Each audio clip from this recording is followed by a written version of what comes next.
Ladies and gentlemen, welcome back to Pro Series Valorant, brought to you by AORUS and AMD. My name is Salty and with me is Crips. Again, it's a Super Sunday today, and therefore we have two matches, two best of threes lined up for you. Yeah, both of those matches are going to be amazing. We have some top tier teams of the country competing in this tournament, and they are all playing for the massive prize pool of $9,000. Yeah, absolutely. And of course, the bigger share of the pile will be taken up by the winner, though. But talking about today's games, we have an upper bracket final as well as a lower bracket final. And taking a look at the brackets, it is going to be Force One Esports versus Global Esports right up next. That is going to be the upper bracket final. The winner of the match is going to go directly to the grand finals, and the loser of the game gets uh gets a safety net. I must say, Grips. Yeah, it is a little bit of a safety net. They get relegated down to the lower bracket where they will be facing Samurai Esports. Absolutely. And the winner of that lower bracket final, which again happens today itself, goes on to face the winner of the upper bracket final and the grand finals, of course, which is going to be a best of five game, an absolute extravaganza. But before that, today's games are going to give us our number three, the third spot, or rather the third placed finish from this entire tournament. And they do get a lot of money to go home with. Yeah, yesterday we saw T69 playing their last match in the tournament and they finished fourth. They win $500. The team that loses the second match today, the one in the lower bracket, will finish in third place, taking home 1,000 US dollars. Of course, if you do win the grand finals, not the grand finals, if you win the upper bracket finals, you will guarantee yourself a spot in the grand finals. And if you win the lower bracket finals, then too, you will move on. In that way, you will secure at least 2,500 US dollars for yourself if you get into the top two. And of course, the champion will take home the bigger share of the pie at 5,000. Yep. There's a lot of money. I guess we'll have to find out what these teams have in store so that they can really justify the cash or the prize pool that is at stake for them. But talking about the games today, Crips, I want to know from you, Force One versus Global Esports. You've been casting all these matches. And what are your thoughts about the games? Because Samurai Esports, I've seen we casted the game against Godlike Esports. You've casted Team Fangs versus Samurai. We've seen how they actually play. They do have a good run of form in the lower bracket. But about Force One, about Global, what are your thoughts about them? Force One has been actually a very good force to be reckoned with. These guys have shown some great amount of strategy, and the best part about them is the fact that they not only implement their own strategy, but also make their opponents play to their bidding, play to their, Mm-hmm. you know, whatever, play to their traps, play to their nets. Mm-hmm. That's what I'm saying. The only thing that Global Esports is better at than them is the fact that Global Esports is better at rotating mid round. And those micro decisions that Global Esports take, the little decisions that in the overall grand scheme of things they probably wouldn't have planned for, but they end up doing it nonetheless because it's better in the moment. That's what Global Esports is better at, and Mm. that's the only edge they have over Force One Esports. True that. But I mean, generally the audience would be like, "Oh, it should be an easy victory for Global Esports." But then I have news for No. you. SK Rossi wouldn't be playing Crips because of the discomfort that he has been facing now. He's one of the crispiest aimers in the country, one of the key players in global esports. His absence can be a big deal for global esports, especially when they go up against, like you mentioned, a force to be reckoned with in the form of Force One Esports, who not only have the firepower but also have the strategy to back it up with. Yeah, that's true. Alex T has been, substituting for SK Rossi in the last few days. I thought he would be back by now because he might be feeling well or something, but apparently he's not. That's gonna make things a little easier for Force One, hopefully. Not that I'm saying that Alex T isn't a good player. He has some really, really crisp aim, but of course, the amount of coordination that Global Esports have built up with SK Rossi already needs to be built from scratch again with Alex T. So yeah, that could be a little factor that Force One can exploit. Yeah, and those are some big shoes to fill. I guess Alex T is going to step up to the challenge, though. But looking at the map veto, right now nothing has been selected as of yet, but we're going to find out pretty soon. But looking at the teams, I expect Global to pick up maybe a strategic map, maybe in the form of Icebox or Haven. But rather, fourth one, they pick Split for themselves while Global Esports start on defense scripts. Yeah. Well, I'm not surprised that Force One picks Split. It is their home turf. It is their home map. They usually end up picking Split every now and then. So, not even every now and then. They pick it up every time. Force One Esports, their home Mhm. turf is Split. Now, Global Esports, I'm assuming, will pick up maybe something like Haven or maybe something like Ascent. They can play Haven. It is one of their strongest maps, but okay, Ascent is the one they pick up because I'm not surprised by they don't have SK Rossi on their team. They have a player who doesn't necessarily have the same level of coordination built up with them as SK Mhm. Rossi did. LXT, he is a talented player, but of course he is new in the roster, so they don't want to take any risks by playing a strategic map. They will much Mm. rather pick up a puggish map like Ascent and go along with it right until the end, where Alex T can also play to his own free will, and Global Esports can find it easier to adjust to his playstyle. Yep, true that. I guess they're directly taking on the fight instead of going for a tactical route. But the third decider map, if we are playing a third decider map, is going to be pretty critical at this point because Force One, they have their home turf and they are playing the first game, should give them a confidence boost at least to begin with. But when it comes to Ascent Global Esports, I'm pretty sure they have the firepower to be good there. But Force One, they take defense on bind. This is going to be the third decider map. And I'm not sure if the third map will be played or not. I mean, we'd have to find out if the score is 1-1 at the end of the second game. But if it is played, I guess bind is a good way to finish things off, Crips. Yeah, it could be a good way to finish things off. It is chaotic, it is messy, it is sluggish, and it is exactly what Global Esports will thrive at. They thrive on the chaos that they create, and they love finding order in chaos. That's what Hellranger is all about. He likes making sense out of senseless situations. He likes putting a little bit of discipline into situations where you just want to, where you just want to pour fuel on the fire. In those situations, Hellranger can be one hell of an IGL, and I believe Bind is a perfect way to end this game. Yeah. And talking about Bind, Bind used to be sort of the home turf for for godlike esports. But when Global took to the challenge, they completely destroyed them on their home turf. And you mentioned the right man. It was Hellranger who played a very critical role in that game. His rotations, his way of holding down sites all by his own self while deploying all the four players to, just go on a free roll and get themselves the kills. I mean, it was SK Rossi, Lightning Fast, all these guys. They were doing so well.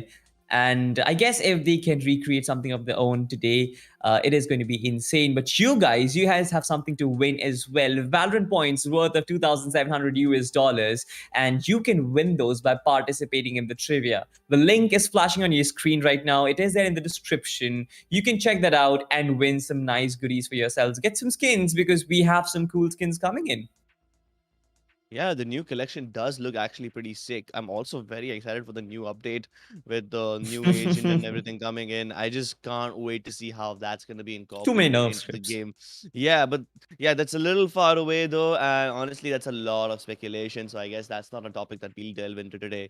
Maybe a little later. I think the new agent will be available by the time our show match comes around. Oops, did I spoil something for you guys? Yep, spoiler alert, there is a show match after uh after the games of today, and this is gonna be, it's gonna be somewhere in the next few days, little before the grand final. So yeah, maybe at that time we'll have the new agent available. But that's just speculation. Let's jump into the draft for now. Force One Esports picking up Breach. Of course, why Ooh. wouldn't they?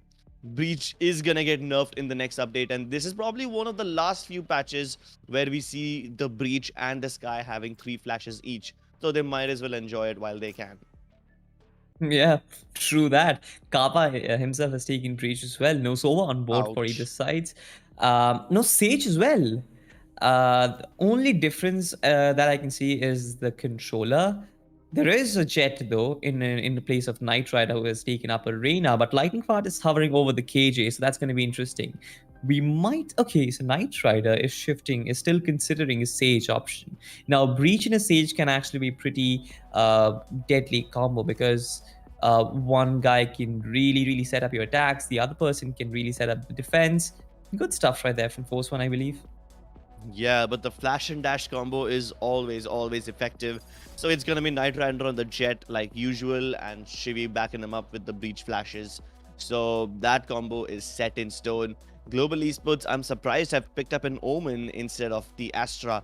I believe the only reason to pick up Omen and Split is because of the availability of one-way smokes that the Astra cannot provide to you. Yeah. Of course, the Astra does act like a second sentinel using her gravity wells and stun combos. So maybe if they play it correctly, then we'll have something interesting. But let's not theory craft anymore. Let's not speculate. Let's just jump right into the action, ladies and gentlemen. We are going live with the first map on Split. Yes, it is going to be Split, the first game of Pro Series Valorant, brought to you by AORUS and AMD, ladies and gentlemen. This is going to be the upper bracket finals, the first map of the best of three. Global Esports start on defense. Force One kick things off on attack.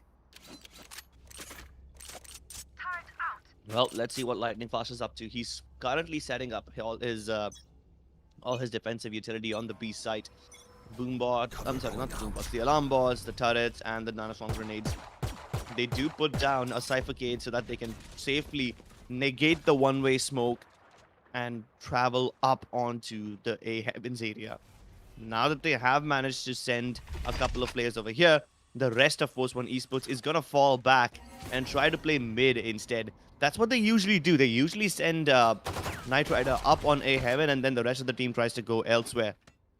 I guess Global Esports would probably want to bait out all the utility from Force One and leave them with nothing to work with when the actual assault begins. They should be aware of the fact that Knight Rider has already tried to sneak in, and even RVK is present on that side. But for now, Kappa has his hands full with all the assaults on B Heaven. Meanwhile, Knight Rider, finally his secrets will be revealed. He gets the kill onto Hellranger, and they sneak in from the rope rooms.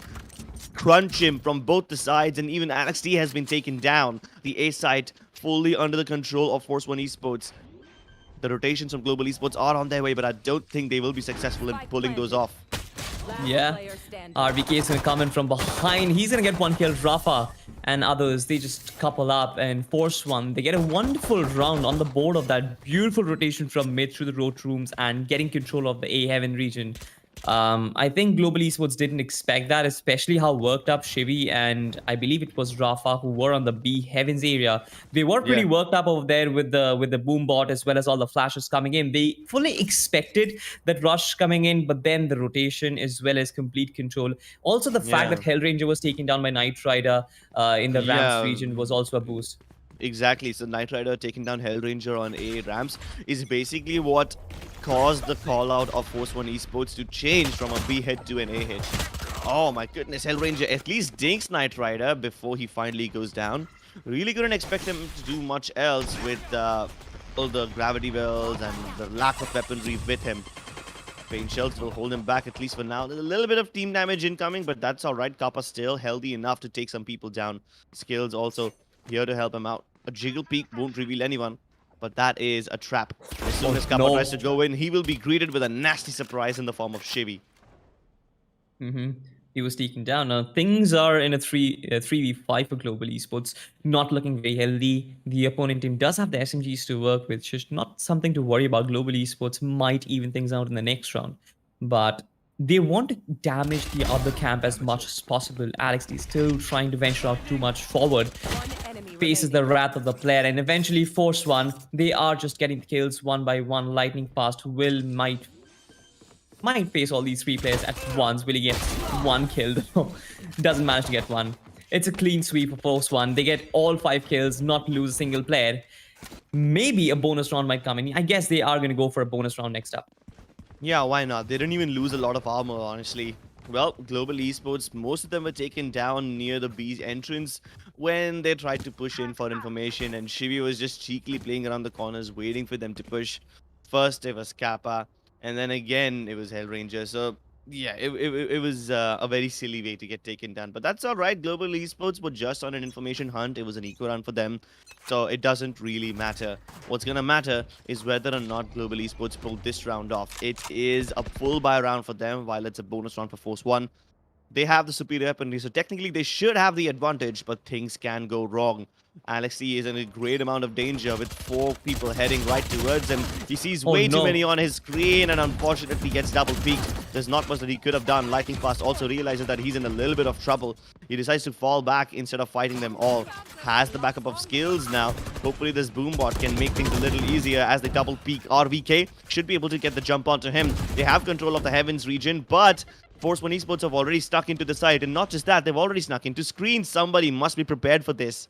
I think Global Esports are aware of their positions. That's why they're being very, very careful. Shivi still under rafters. He can't go to the site and plant unless his team clears up room for him over here, and I don't think they will be able to clear anything because Hellranger is shutting them all down. Shivi, good for 2. Didn't expect him to go up on that second one. But hey, they make it expensive for Global Esports. They drop 3 weapons, and this will force Global Esports to reinvest, and they won't have too much utility left in the next round if they decide to go for guns.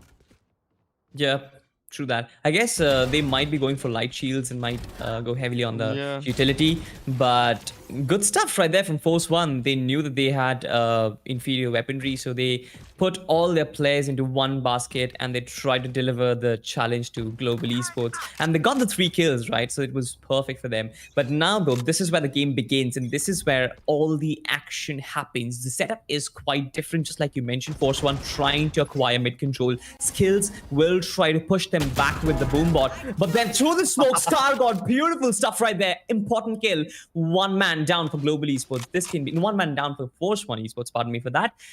Important stuff right there.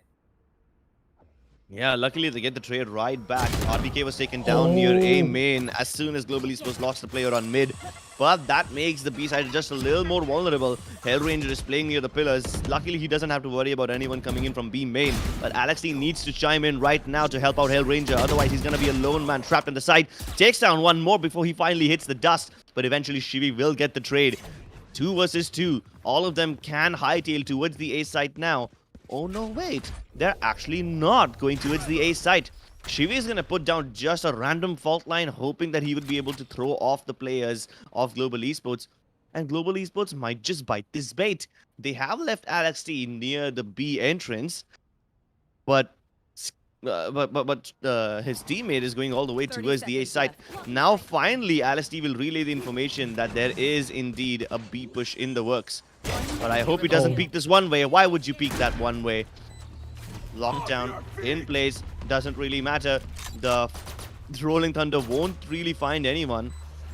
But at least it forces the players of Force 1 Esports to get off the site. So Lightning Fast can at least go in and do a half defuse before the aftershock hits him. But he doesn't move. Okay.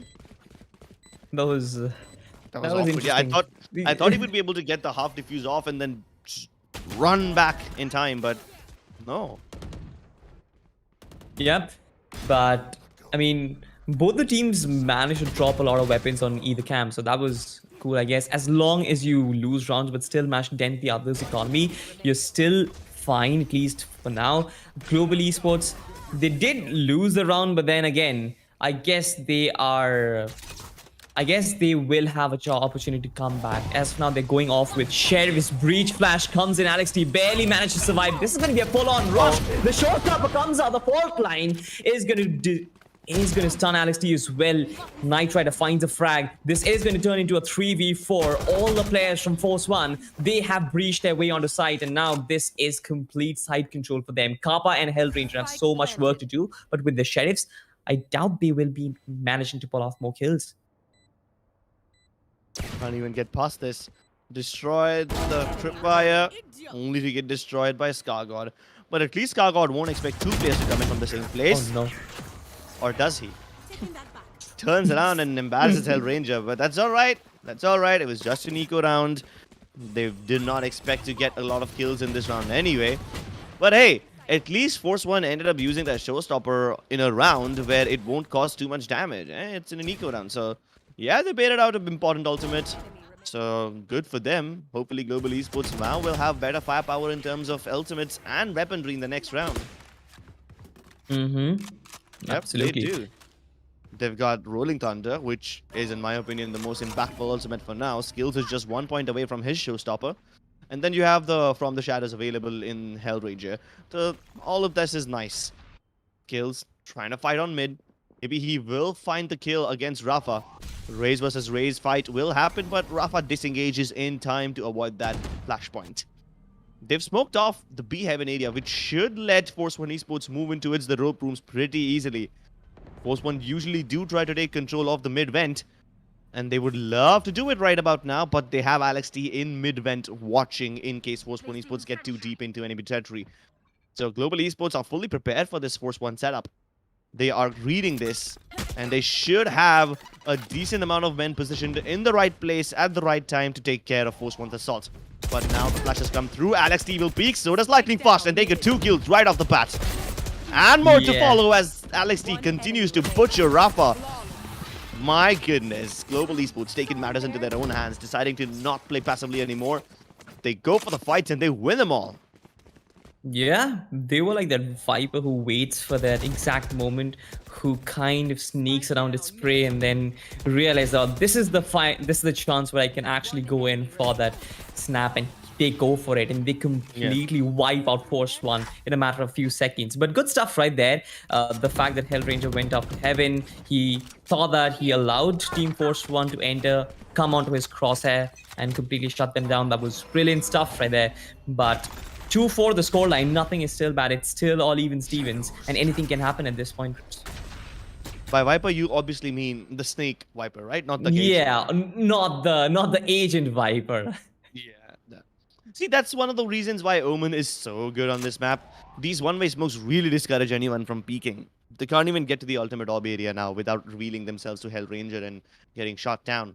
3 ultimates on Global Esports available now. They did not use the Rolling Thunder, but Skills did get his showstopper online from last round. Force One Esports have a Cosmic Divide, but I'm not sure if they'll actually end up using it in this round. Hellranger and Skills really keen on peeking these fights. The flashpoint comes through from Kappa, but it doesn't blind anyone. Oh no, Kappa has to face an army at this point. All these players right in front of him. Skargod destroys him. And now they have complete side control. 5v2 required of these 2 players from Team Global Esports. What can they manage though? They're completely stranded. And I guess they are going to save their weapons. There's no way they can breach that post plant. It's like a fort. Yeah, Force One Esports did a really good job of avoiding Kappa's flashes. I believe the only reason why they did not get flashes because Kappa put down his flash near the area which, surrounds the B main entrance near the mid market. And that part beyond that little box over there. But he did not know that they were right at the mouth of B main, like about to enter. So as soon as that flash went in, Skills and Hellranger tried to go for the fight, but nobody was blind, so they ended up just walking into the crosshairs of Force One. Yeah. Oh, no RVK. Ow. He managed to drop Alex T. He might be able to get lightning fast, but no. That's not happening. But these 3 players, they're going to jump in. Skargod runs and takes down lightning fast.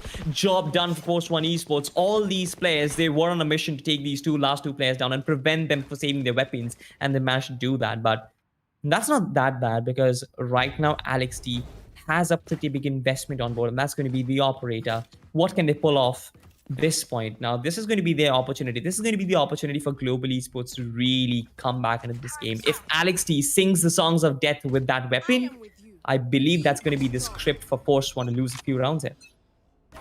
Yeah, but Alex T is hopping towards the B main area now. Not a weapon that he's ever pulled off before. Not the position that Global Esports... I'm sorry, not the position that Force One Esports would expect him to be in either. Force One Esports also going for a very standard default. Usually they try to sneak into A heaven, but yeah, that's not been the case for the last few rounds. They have just been working B instead. They leave RVK alone over towards A so that he can try and sneak in. And he should be able to, considering that Lightning Fast isn't looking in his direction. Now, finally, Lightning Fast appears at screens, and he's going to be alone over here. So the A side manned by one player each. But I see the spike rotating towards the A side. They are putting down fault lines on B, so even the Cosmic Divide comes through. This should be a clear indication of a B hit. Scargott gets picked off by LXT, but this is just a fake. They invested a whole ultimate to fake this out, but Lightning Fast does not move. He does not move away from the desired locations, and now he's got the spike under control. This is the fake falling apart, and he gets the better on RVK as well. Everything that F1 Esports have worked for has now gone to waste. Rafa inside should be able to not look in the direction of Lightning Fast, as he does get inside from elbow. And now Shivi has just way too many corners to check. Lightning Fast, the anchor on A's side. What a force to be reckoned with. And they read it like an open book. Like, he did not budge.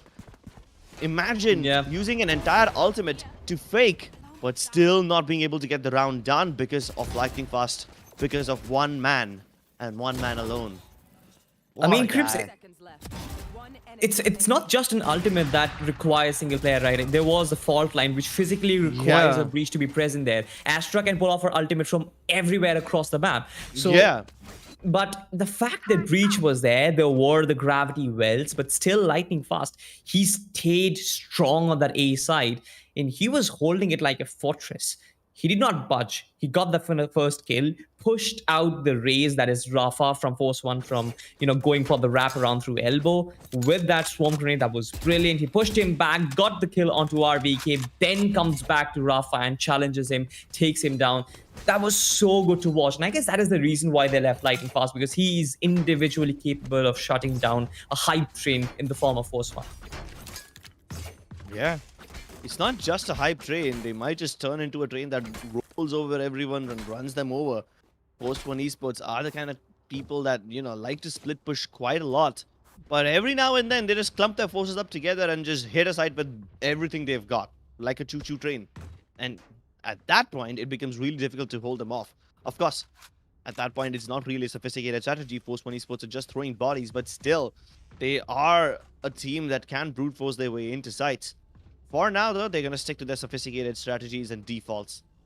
But I think Global Esports is starting to read what Post 1 Esports are doing. They should be able to figure out their setup, or at least their defaults, in just a few more rounds. And there's very little rounds left in the half, so I believe Global Esports should be able to at least tie up the scoreline. True that. And also the fact that LXT has been doing fine. He is filling some big shoes in the form of SK Rossi, but with the AWP, I mean, the fact that he managed to get that frag onto Scargott, he was holding the default position, right, where all the breach utility comes in, where all the Nova pulses come in as well, but he still managed to get the kill onto Scargott and dash away from it. It was good. I feel like he's feeling himself into the role. He is starting to get used to the role that he's supposed to do in Global Esports, and he's been doing justice to what he needs to do.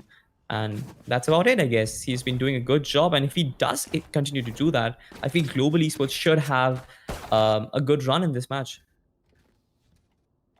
A good run is definitely what we expect from Global Esports, but this is the map pick of Force 1. So will they be able to put up a decent amount of buffer? Will they actually be able to pull this map off and get us into Ascent with an advantage? Not sure. This time LXT is posted up the op on mid, and from the looks of it, he is about to have a really, really jolly good time. A fault line will definitely get the better of Knight Rider, but he peeks out on the back of Shivi's flash. Gets the better of skills. Now down to a 4v4. LXT did not get to fire even a single shot. He was sent back with the flashpoint. And all this action on mid means that RVK can now start to sneak into A, but Hellranger and Lightning Fast are both present over here this time. So, Global Esports leaving 2 on B, 2 on A, barely anyone on mid. It's only Kappa himself who's just jiggle peeking and hoping that they don't fight him all at once. And from the looks of things, Global Esports are aware of the fact that RVK might be here, the off angle, while Lightning Fast could result in his demise. And now he's going to push it. Lightning Fast gets the kill onto RVK, but Kappa moving away from B Heavens, it might just result in a disaster. Force 1 Esports are already inside the vents, and it feels like Global Esports are prepared for this, but given the way they are rotating away from Heaven's area, might just give them a little more room to work with. They left Knight Rider inside the mid vents, and now they're about to challenge B Heaven, where Kappa has a big responsibility on his shoulders. He's gonna let this one go. He doesn't mind them coming in. He knows that there's a lot of people can help him out. And even Hellranger walks in, or rather should I say teleports in to help him out. 12 seconds left. The pressure is on for Force 1, and Global Esports don't need to do anything. They just need to chill. Yep, they've got the round in the bag, and Knight Rider can do virtually nothing. The composure on global esports, it's something with all the younger teams who are trying to get into competitive should learn. I feel like even everyone should learn actually, because they held their position. It's not like they give into the pressure. They allow Force One to do whatever they want. They pay their respects to the opposition. They give them the space they need. But as soon as things come into the business end, as soon as the clock runs out, they're there to pick up the frags. The players just walk into their crosshair. It's like it's so easy for global esports, and that's the beauty of the game. And that is the reason why I appreciate them so much. But they're slowly getting back into it. Force One, they had a good lead moving into this game, but now it is going to be 4-5. NXT misses that shot. He's being challenged. Knight Rider comes in with the daggers, gets one. RVK gets Alex D. Hellranger gets the trade as well. A lot of frags happening left and right. Hellranger finds another one, finds a third for himself. Beautiful stuff right there. Shutters it down on Team Force One. Knight Rider with the operator has a responsibility, a raise. Stops right in front of him, tries to distract Knight Rider, but will he be able to manage a frag? Flashes, lead, so much onto Knight Rider. Poor guy, he was overloaded there. Yeah, information overload. Like, imagine the panic on your face. First of all, both the Jets were in a panic sort of situation, right? We saw Alex D first. As soon as he heard the Blade Storm pop, and as soon as he heard Knight Rider updraft in, he was like, ah, shit, I can't be here. He tried to jump away, and RVK got him while he was falling back. And then Knight Rider, after getting his Blade Storm and Op in the hands, had skills satchel right past him to the right-hand side. He knew that Hellranger is up on a ramp, and then he saw Kappa as well, and he's like, oh shit, I'm surrounded. Yep, true. This time around, Alex D does have the op on the B main entrance now. This has been a position which he has been holding a second time for now. So I guess Force One should be expecting that there might be an op that side, but we still have a default position for global esports. Hellranger as well as Lightning Fast holding it down. Scar God being the prey for Alex D yet again. Second time now. This has been happening quite a lot. Rafa still trying to press in, does not budge, but he needs to face a breach as well as, I believe, as well as a raise. He gets kills. There is a raise diff right there, but Kappa is gonna wide swing and get Rafa. Oh no. They know that the spike is here, and oh my goodness, this could be the end. But Knight Rider sneaking in from A ramps will get the better of Hellranger. He was expecting Lightning Fast to cover him, but Lightning Fast lets Knight Rider sneak. And now they retrieve the spike. But hey, the best part is Force One Esports do not have the man advantage, and nor do they have enough time. RVK needs to dig deep over here. Alex D is aware about him, but RVK wins the duel. Oh no, this could be problematic. He pushes through his own cyber cage. Does he spot out Lightning Fast? I think he does not. Kappa and Lightning Fast both now trying to shut RVK down. But if he can regroup with his teammate, it would be amazing. Lightning Fast just spotted him. There's danger right on his heels, but there's very little time left. As soon as they try to go for the plant, here comes the Rolling Thunder, and they win the round. They don't even need to kill them now. RVK had no idea that Lightning Fast was actually creeping up right behind him. Spots so him. long too. Like, he was following exactly, him for so long. Both of them were like chasing each other like Tom and Jerry. But finally, it was their victory. It was their, and it was a nice round. Honestly, nothing much apart from a few frags. But the fact that RVK got so much territory onto the A side, got so much real estate, but they could not capitalize and had to rotate towards the B, was kind of a bummer there. But it's all right. I mean, Hellranger knew that Knight Rider would try to, I'm sorry, Hellranger knew that either Shivi or Knight Rider would try to move into Vents, and he predicted that. And he was expecting Lightning Fast to cover him from a heaven. But the timing was just like a little off, and Knight Rider was able to sneak past Lightning Fast by just 1 second. Oh, the Rolling Thunder gets committed into the A side, but nobody's present over there. Even the Showstopper comes through, and Rafa's directly inside heavens. Gets Lightning Fast blown apart, and he should be in prime position to line all the players up as they're walking out of the ropes. But he doesn't get anything. 4 versus 4. Situation still very much in control of Global Esports. They don't have any ultimates left. Luckily for them, neither do Force 1. Global Esports now trying to get the kills on Wow. A main. They know somebody or the other would be here. They get the kill on Shivy. They know where RVK is. And now Skills has his showstopper online. Oh, this rocket launcher doesn't get the kill onto RVK. This makes things so much more harder for him. And Skills need to dig deep over here. 87 HP left, which should be doable. But almost everyone on Force 1 is healthy. Except for RVK. That's it. He's on 1 HP. But they are just buying time and they won't be able to do anything. Good job by Force 1 Esports.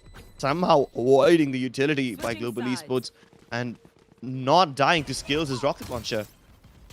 Not just the rocket launcher, there was the Blade Storm popped in by the Jet as well. I guess it was Alex Yeah. T. So, I mean, so many ultimates coming in, but Force One making proper use of it. The Rolling Thunder as well as the Showstopper, both of them were very crucial in the fact that Force One breached their way onto site. Now, Yeah. 6-6 line at Switch. It should be a very respectable score for both these teams. Sure, Force One, it being their home turf, would have wanted a bit more, but that's fine. On the defensive side of things, I believe they have a proper setup in the form of a Cypher. They might be able to, hold those rushes in, but we need to look at what Global Esports can pull off. And there was such a good change of pace by Force 1 Esports too. Like usually they go for the split pushes. Last time they went for a straight up A rush. This time Global Esports are looking to do one of those straight up mid rushes. Mid to B, should I say. Lightning Fast is still inside of B main. And he hasn't been spotted yet, but Hellranger has. How long until they get the dub on him? How long until they push him? The fault line is being thrown in to just delay their push a little bit more. Lightning Fast also gets spotted. That camera paying off massive dividends. And RVK, he is a deadly Cypher. But do Global Esports know about this setup over here? Because there's 3 people waiting for them. There's RVK, Shivy, and Knight Rider in a wonderful crosshair. In a crossfire. The flash comes through. Both the teams trying to flash, but yeah, it seems like they're being held back. Dash in. Oh no! Do anything, and Knight Rider is in prime position to get all the kills. Shivy also helped him out a little bit. Casually taps away with no pressure at all. Force 1 Esports read that like a book. They knew Global Esports would be hitting the B side after they forced them off of mid. And once they don't have any mid presence, things become so much more difficult for Global Esports if they're all rushing through the same place. Yeah, I mean, it was such a wonderful read from Force One, honestly, especially with the beautiful defensive setup with Breach, with Cypher. They got so much information to work with. The Breach was there to really bring down the confidence of the other camp, flashing them repeatedly. And Knight Rider was casually tapping them, just like you mentioned. Now, Global Esports don't want to change things up. They go for a straight-up bum rush mid. And with all those pistols staring right at Shiv, it can be very difficult for him to counter. He gets one with the flash as well as the SMG. Through the cyber cage, another one onto Hellranger. This can come down very quickly. Global Esports don't really have a lot to do because this is not a full buy for them. This is not even a force buy for them. All pistols and coming down real quick. Shivy and Rafa come together to grab all the frags for themselves. And it's just so satisfying to watch Shivy get all these kills, especially that kill onto Hellranger through the cyber cage. You don't have any information, you just guessed where he would be, and the guess was perfect. Just goes to show how much sense this man has. Now finally they will be put to the acid test as Global Esports have better weaponry. It is a bonus round for Force 1, but look at what Knight Rider has picked up. He's picked up the Zoom Banger, the Operator hot and heavy on mid. This should be problematic for Global Esports if they decide to challenge him here. Yep, and they've been doing that repeatedly. They've done it twice in the first 2 rounds, but they might be conditioning Force 1 to believe that, okay, so we might go mid this time around, and they have brought out a very big investment on the back of it. This time around, they're going for a split push, which can really turn things around for Global Esports. Yeah, borrowing something straight out of Force 1's books. They have Lightning Fast trying to sneak in on A Heaven, along with, I believe, Alex T. And Shivy is the guy who's supposed to stop them. Skills. Now moving in on the back of those flashpoints, but there's a player right behind him. Does Knight Rider know? I don't think he can see. I don't think he can see him from this angle. Oh shit! They walk past each other. They walk past each other. Knight Rider is looking at mid, and Rafa has no idea that He's over here. Knight Rider now dashes into the crosses of Skills, but at least he takes down Kappa while he's at it. So that's the breach out of the equation.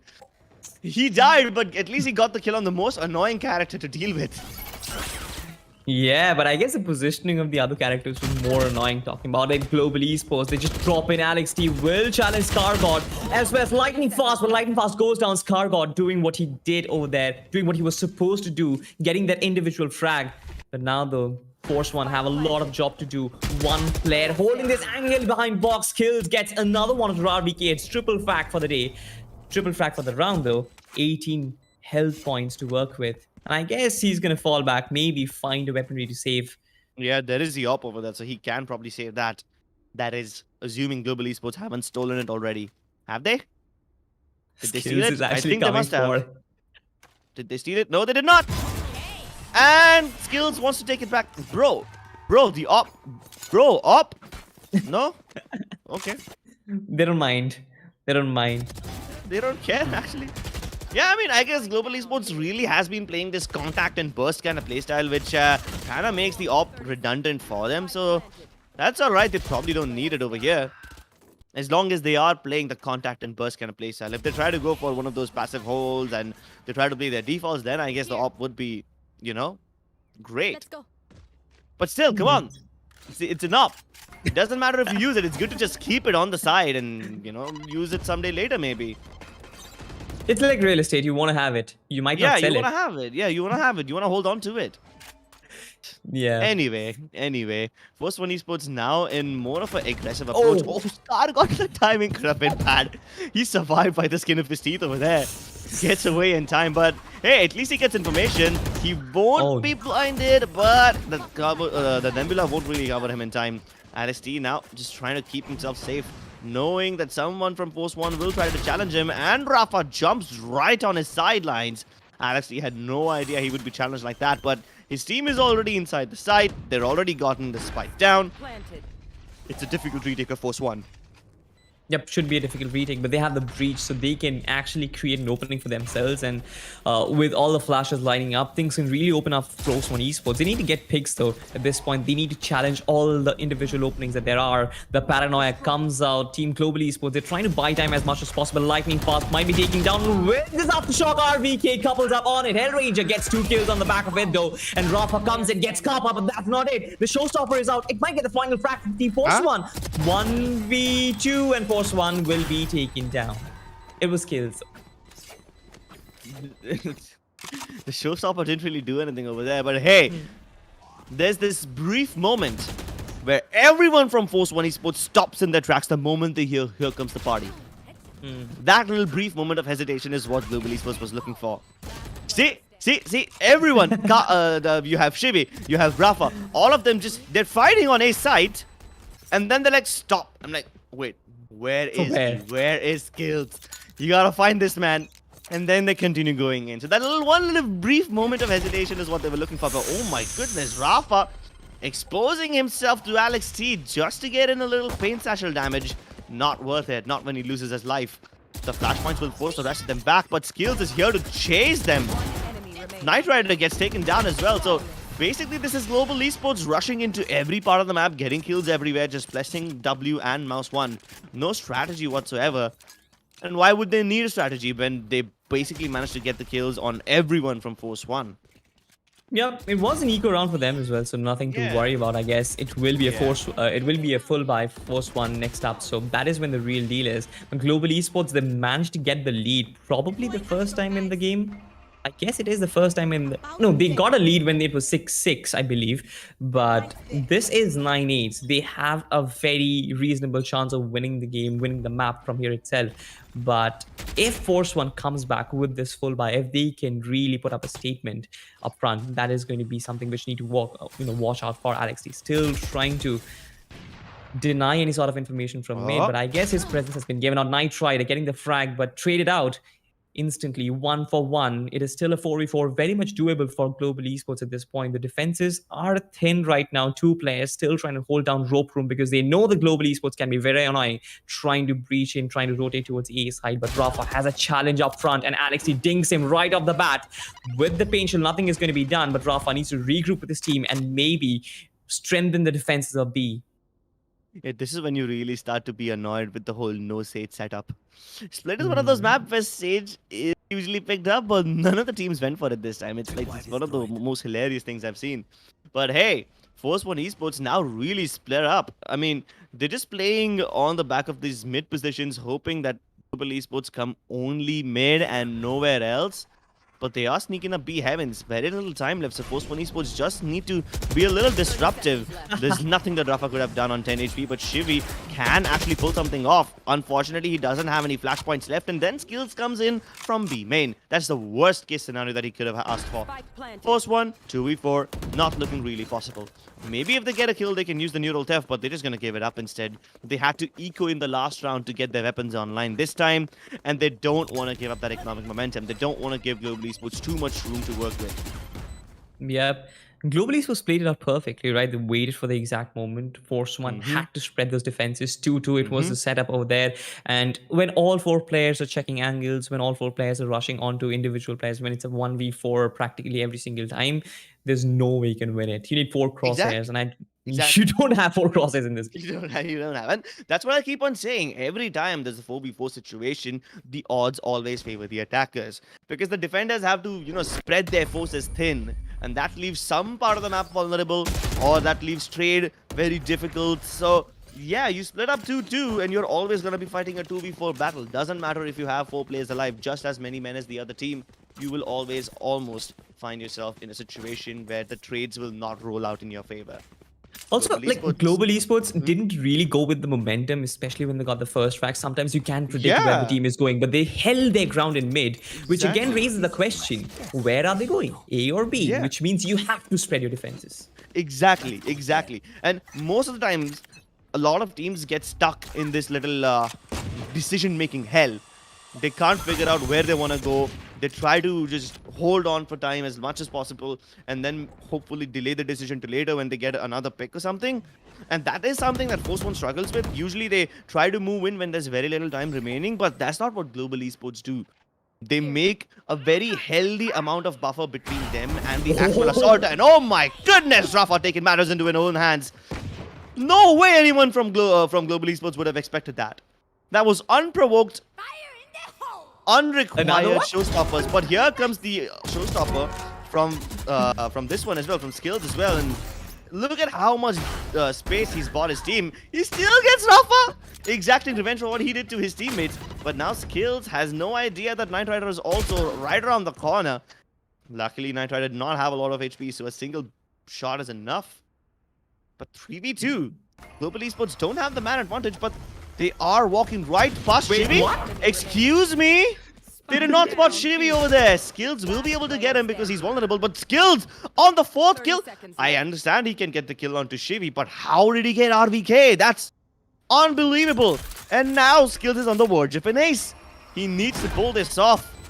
All the stars being committed over here so that they can at least stun him, but Scar God will probably not expect Skills to be in such a deep angle. No. He looks away at the wrong time and he gets denied.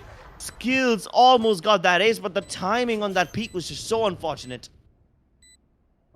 This round was so chaotic right from the start. It's like a script of things which shouldn't really happen. There's this race, right, on the back of that flash, just goes in, double satchel, then Scar got completely shutting down aggression coming down A. Then a showstopper comes out from Global Esports, gets Rafa. Now this man, King Knight Rider, he was in a position where the Blade Storm could have been very lethal. That didn't fall off. The Breach had no idea that there's a player holding that position. And it was just a script, just a comedy of errors, but it was a good round to look at. And Force One. It was a script of a movie written by Michael Bay. You're in a Michael Bay movie. All right, it's fine. Force One, 9-10. Getting that round was actually pretty important for them because this gives them a very realistic opportunity of making a comeback. Alex T destroying the trap wire, but not going down. He just wants to play with the minds of Force One. He just wants to deliberately give away his position.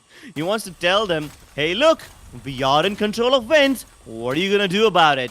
While the rest of his team just continues to move around the map freely. The moment I am kind of scared, though. Yeah, I am kind of scared. What if he gets double beat? I guess they're waiting for that. They're waiting for him to climb down the rope. Oh, he's not gonna climb down. I can guarantee you he's not gonna climb down the rope. If he Yeah. does, it's suicide. Yeah, exactly. It is suicide. But Alex T, he's so paranoid about players coming in from the rope room. He might actually do it. And look at his position. He's completely vulnerable. And Rafa will see his foot. This is The exactly what knee. I'm talking about. Yeah. And the neural theft comes through. Oh no, all their plans are revealed. Now that the jig is up, you might as well rush in because everything has been revealed already and the pull is actually successful. Scar got sprays down skills only to get taken down by lightning fast. Rafa, unfortunately, will make things a little harder, but the rolling thunder hits them all. It's like a slap in the face, square in the base, and they are all taken down. Beautiful stuff by Force One. Beautiful execution right there. Alex T's kill, I mean, his positioning was sure important, but the fact that he gave away his kill kind of solved a lot of problems for Force One Esports because they now knew that, all right, no aggression coming in from the rope room. The player who was holding that position, the player who was holding such a vital position in mid has been taken down. They can fully focus on the rush coming in from A, the neural theft, revealed all the cards, the rolling thunder, a lot of big investments of Force One had to commit a lot of ultimates to get that round for them. Now it's a 10-10. They can do justice to what they just did, and I guess move to a match point maybe. Maybe. Yeah, but Global Esports still have 3 ultimates. 2 of them are very important, the Lockdown and the Rolling Thunder. The Blaze Storm is also available, but I guess it's going to be relevant in this round because, you know, there's already a good amount of weaponry on them, so they probably won't use it this time. They'll probably save it for us eco round or something. But yeah, Force One Esports, they've invested almost all their ultimates. They have only the Cosmic Divide online, which is a very good thing if you want to take control on the attacking side. But on the defense, it doesn't really do much. It might just discourage Global Esports from pushing in for 25 seconds. Maybe it will help you out in a post-plant situation. Maybe, that's a big if. But again, the Cosmic Divide doesn't really do much on the defense. Because Global Esports are the kind of team that want to brute force through it, no matter what, even if you put it up. So yeah, it all just boils down to how well of a read do Force One Esports have. Like, in the previous round, Alex T giving up his kill, he did not even spot the guy who was shooting him, by the way, yeah? Only his foot was visible. That's like a little trick that the Valorant angles play with you. The guy who made this map certainly has his geometry done, right? So that was unfortunate. And Global Esports put in so much effort to get Alex T into that pincer position on mid, then rotate all the way around from Seavers into A main. Alex T was only supposed to hold off the rotations. That's it. And maybe come in later as a late lurk to throw in a little curveball. But him getting killed and him getting revealed just basically spoiled everything.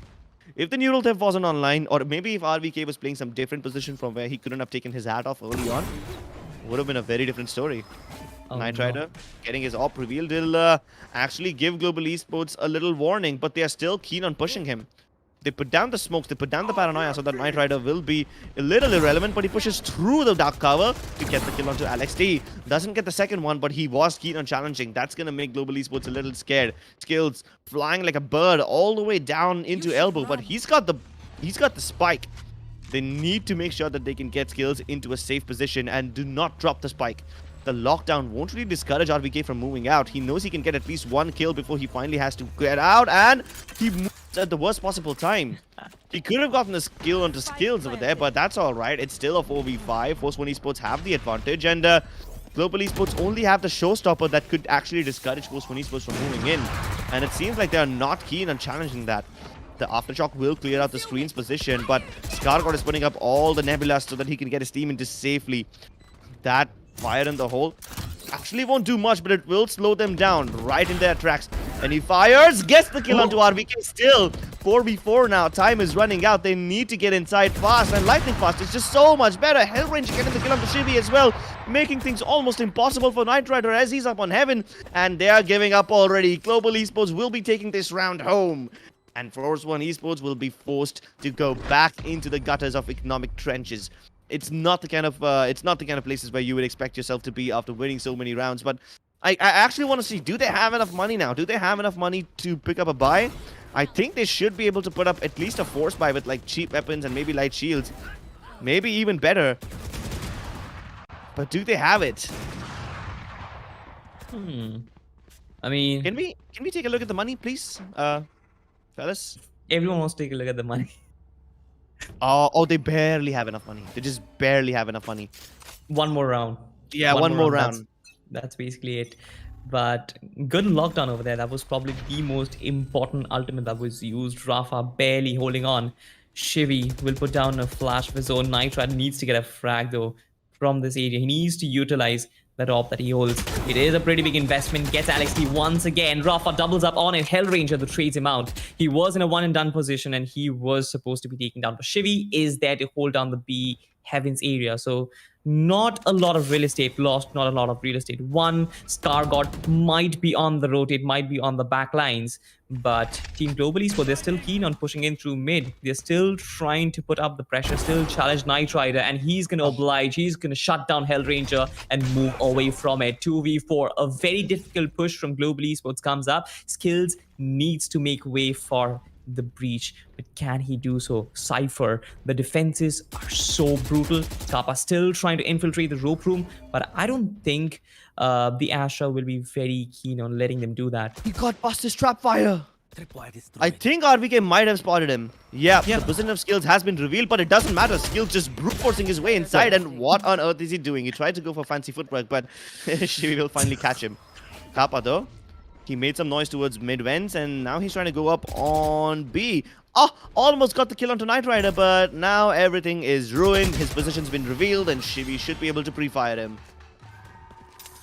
These teams, just like a boxing game, they're just going at each other. This looks like a stalemate to me, honestly, because every time Global Esports wins a round, it's Force One coming back and pulling up a really good reply. I love the fact that Knight Rider pulled off some amazing frags with the op. This is a big investment. He retained it from the last round, but utilizing it perfectly to this one, I guess it was job well done. Yeah, it was a job well done. What are the odds you think this game will go into overtime? 5 times out of 10. 5 times out of 10, that's like 1 out of 2, 50-50. All right, 50-50 it is. I mean, it looks that way because every time Force One and Global win rounds, it is the other one who is replying them back. And also the economy is not too much heavily reliant on one side. It's kind of even Stevens with that in that department as well. So even if one team loses a round, I guess they will be well up for another round to make a proper comeback. Alex D once again holding this advanced position in mid. He's always been breaching this position quite a bit. Still trying. I think they're still trying to cut off the rotation through mid. Maybe make life a bit more difficult. Force One channelizing it, tunnel visioning their retake. Oh, no, but here's the thing, Salty. They don't need rotations. Look at the positionings of RVK and Shivi. They push deep into B main. They know exactly where Global Esports are. And at the same time, they have Knight Rider pushing out A main. So they have pushed out both the areas off the map. And they know that Global Esports have nothing but mid right now. And they're going all the way to CT spawn. What is even going on? You have defenders in attacking spawn, attackers in a defending spawn. The positions have been reversed. The roles have also been switched. And Rafa is just holding this down very nicely. This is such a chaotic round. Kappa is trying to, go all the way back from the defender entrance. And poor Shivi, he's the one now trapped in attacking side. There's only 14 seconds left, so maybe he can throw down his aftershock to delay the plant just a little bit. But they'll be planting under heaven instead. What on earth is this round? The roles have been reversed. The defenders are in attacking spawn and the attackers are on site. It's just so chaotic. And of course, I love myself a chaotic round. 2 versus 2, trades galore. The situation back down to an equal footing. And as I say that, Hellranger will get the better of him. Oh, Knight Rider lucky to survive that one, and Lightning Fast disengages. Put down the alarm bot, knows that Knight Rider has no options but to come through right here. It's either that or match point for Global Esports. The Nanostorm Grenade will also delay things even further. And now Knight Rider realizes there's really not much that he can do. Might as well just save the more expensive weapon and run away. What a round was this thing? What on earth? Force One figuring out what Global Esports are about to do, but just a little too late. By the time they figured it out, they knew what was going to happen. It's just that they were not in positions to stop it. This has to be easily one of the most exciting rounds that I have ever seen. Exactly, and the race was in prime position, honestly, from Global Esports. I felt like, from Force One Esports, honestly, because he had the showstopper, he had the right utility to completely shut down the aggression coming in from the spawn region. But he got one frag, but he was instantly treated by Kappa. Now, though, it is match point. It is map point rather for Global Esports. Force One, they need to come up with a statement right now if they want to equalize things up. Again, 3 players onto the A side, Global Esports, but I don't think they will try and do things pretty quickly. The last round was a mid aggression. Knight Rider loses the shot. The Jet dashes in. Alex D has been taken down. Rafa, wonderful positioning on that. Beautiful trade gameplay. This is how Yeah. you save your friends. It's like a bait and switch. They have Knight Rider present over there with the AWP, and then Rafa present in the corner. They did expect Knight Rider, and they tried to pre-fire him, but they never thought Rafa also would be over there. And just like that, Global Esports have lost a player on a Heaven. Force One with the Again, man advantage. This time could actually do wonders. But look at the positioning of the players of Force One. We have Scar God and Rafa already pushed out of A main. They know Global Esports is not over here. They know what they're about to do. It's gonna be a mid plus B split, and they know it. The only thing oh, that could actually throw a little curveball is if Global Esports go towards A via the mid wins, but that's not gonna probably happen. They know it's a mid plus B hit, and they're prepared for it. Skills needs to dig deep over here, needs to get opening kills, but he won't do anything. It seems like we're going to overtime, ladies and gentlemen. That 50-50 yes, we chances are are. looking really heavy right now, Salty, aren't they? Yeah, it is. It is a reality at this point, but the wraparound from Scargod and Rafa, the first frag was fine, but then they pushed in through mid as well as the sewers, right? And that was so important because every time they've seen Global Esports take mid control, they can shut it down from aggression from both the B main as well as the mid region. So they've been doing it time and time again. And the worst fact was that even Global Esports turret got deactivated as soon as Lightning Fast kind of pushed forward. So the only form of defense which they had, the only form of backstab protection which they had, even that was deactivated and they had nothing to do. Yeah. Yeah, true, true. Good observation there. Global Esports and Force One tied. And this time, Global Esports are on defense. Let's see what they have in store for us. I'm kind of expecting them to play a little aggressively. I feel like Kappa has had enough. And, you know, when he gets angry, he tries to get a little aggressive. Skills has been denied some vision by that Nebula. Should be allowing Force One Esports to easily get into the mid-vents area. But they're not keen on doing it just yet. They're just really holding their ground. Force One Esports are also aware of the fact that Global Esports could play very, very aggressively, and I kind of expected that to happen. But Lightning Fast position will be revealed courtesy of that camera, falls back to a better angle.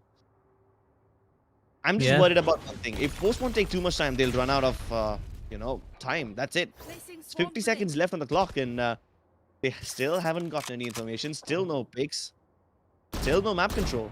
I'm starting to get worried over here. They might have to go for a vanilla A execute, which doesn't really look very polished once there's not enough utility and once there's not enough time.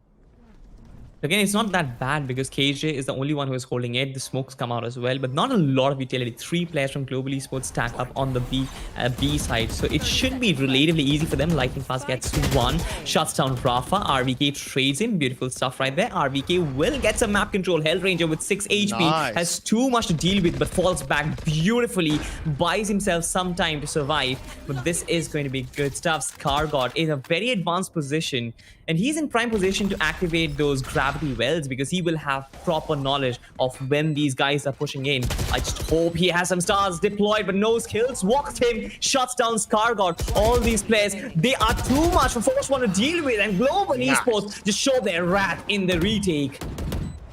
What a wonderful display of skill by Hellranger. The paranoia, it actually destroyed the vision of all the members of Force One as they tried to move in. It hit almost everybody, and it held them just for a little while longer inside his dark cover, which allowed his teammate, who was up on rafters, to reorient himself from the breach's flashpoint, and then using the shrouded step to get back to safety so that he doesn't get traded out, so his team still has the man advantage.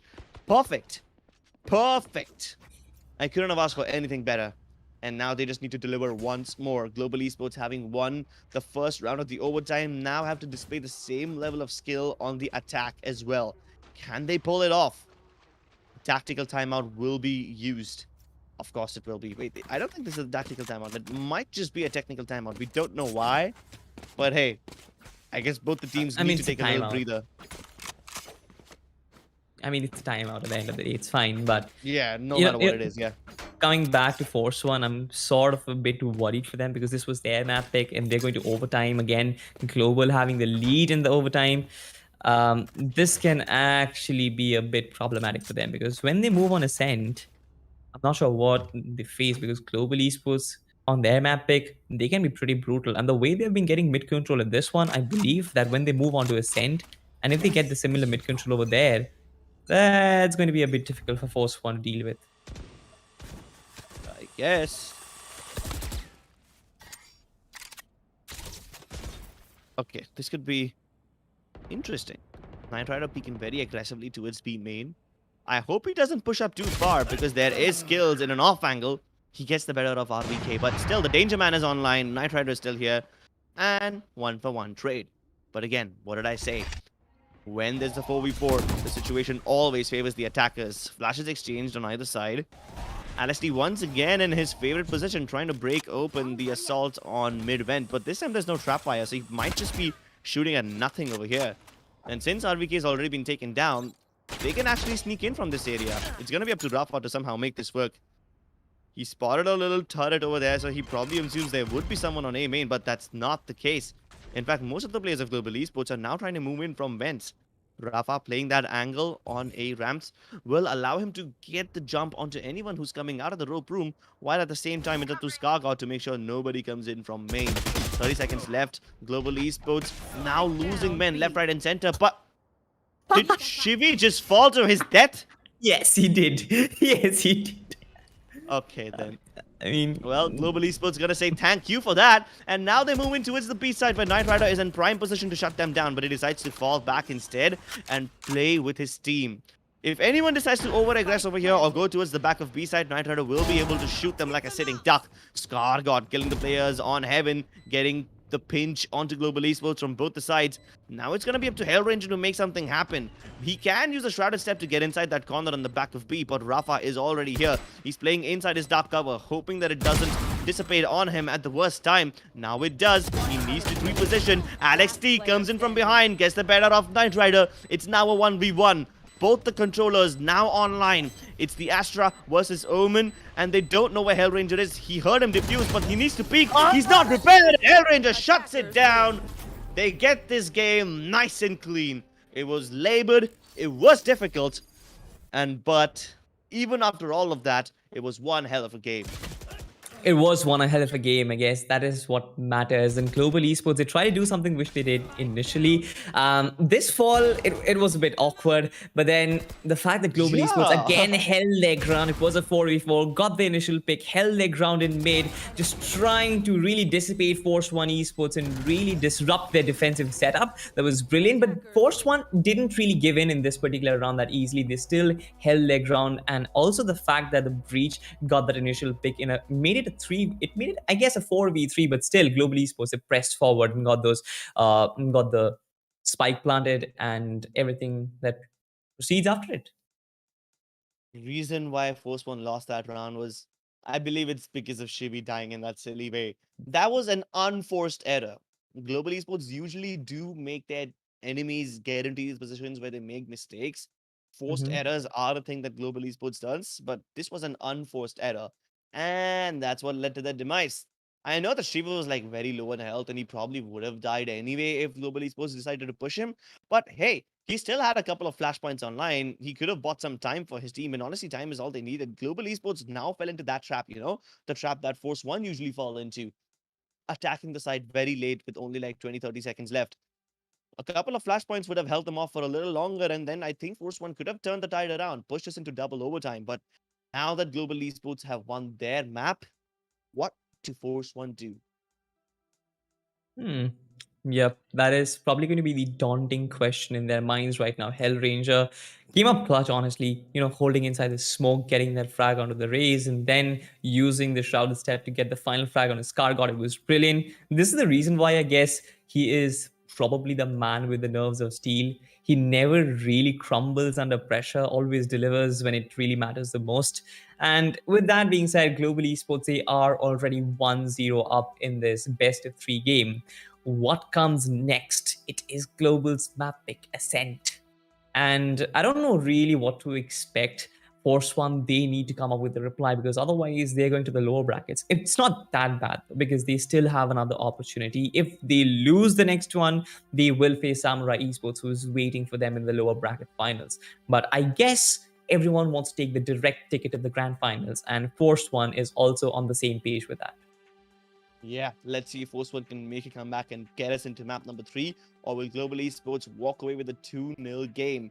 We will check all of that out in Ascent, ladies and gentlemen, but for now, we headed to a short break. We'll see you on the other side. Go get your popcorn.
Ladies and gentlemen, welcome back to Valorant Pro Series brought to you by AORUS and AMD. My name is Salty and with me is Crips. Of course, the start of the day couldn't have been any better. We got to see an overtime right off the bat. But Crips, we need to thank the ones who actually made this possible, who gave the platform for these players. Again, special thanks to AORUS and AMD for making this possible. AORUS again launched their recent line of premium monitors, which has AMD FreeSync inbuilt.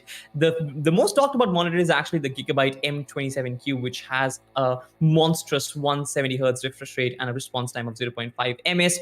It's also the world's first KVM, Crips. Yeah, the world's first KVM. You know what that's going to go well with? The B550 Pro Series motherboard, along with the latest line of Ryzen 7 processors. These combined together will give you an amazing amount of FPS, amazing graphics, and of course, they're going to shoot your skill in the game all the way through the roof. Now, all you got to do is watch these games and hopefully learn a thing or two from these professional players. Alongside Yeah. that, not only, I mean, these players obviously they're playing for $9,000, right? So Mhm. alongside that, you also can win a couple of nice things. There's $2,700 worth of Valorant points that you can win. And all you got to do to participate in this trivia is head over to this link. You can click it in the description below, or you can just, it's flashing on your screen right now. So you can copy paste it or maybe just type it out. Head over there, answer a couple of simple questions, and you should be able to pick yourself up a decent amount of Valorant points. Yeah. I guess I need to get this monitor honestly because I guess that is the only way I'm probably gonna reach platinum. But with that out of the way, we got to see the first game. It did go to overtime. Next up, it's going to be Ascent Crips. What are your expectations? No, I just had a really nice roast in my mind for you, but I'm gonna hold off for it. I'm gonna be a little kind to you today, Salty. Keep You've it been doing inside. well. Yeah, yeah, yeah. Yeah, yeah. The first game did go to overtime, which was actually pretty hilarious the way it folded out in the end. How Global Esports was able to overpower Force One, thanks to a little slip, pun intended. Now we're going to Ascent. Uh, this is the map of Global Esports. I Hmm. was expecting to pick up Haven or something like that, but then I believe because SK Rossi is not playing today and because they have a new player, Alex T, who they have to work along with, they'll probably pick more puggish maps. Now, they should be able to get the win against Force One Esports on their own home turf, but I don't think they'll be able to pull off Ascent against Samurai Esports. Hopefully, they will never have to face Samurai Esports in the first place. But if Hmm. we do go to Ascent, Force One Esports will also have a similar approach, I believe. Both in both the maps of Split and Ascent, mid control becomes absolutely essential. So Force One Esports at least have their basics right. They know how to exploit mid. Same goes for Global Esports though. They probably will be playing a very aggressive style of Valorant, and this should allow them to get more map control, more kills, and just let Alex T pop off like SK Rossi usually does. Yeah. If that happens, then Global Esports will have a pretty easy time. If not, then Force One Esports are probably looking at bind in their future. True that. I mean, honestly, it is going to be about Alex T, I guess, because global esports need to set him up in positions where he can really connect those shots. We've seen that he has the mechanical skills to back it up. He is filling some big shoes in the form of SK Rossi. So that's going to be interesting how he really pans out in a sense. But I'm really interested about the agents though because we got to see breaches on both the sides. Now, on Ascent, I'm not expecting a breach, but what are your thoughts about it? I'm going to be expecting a Phoenix as a default flasher for the team, but I don't think there's going to be a breach. What are your thoughts on it? Why not? Why not? The flash and dash Because combo on Ascent is even deadlier, and we've seen Global Esports pull it off before. Mhm. And if they go for it, why not? But yeah, the default initiator usually is Sova. If they pick up a Yeah. breach, it's gonna be a double initiator setup, which does make things a little complicated. But I think Global Esports can handle it. Of course, you're right. The Phoenix also provides a lot of value.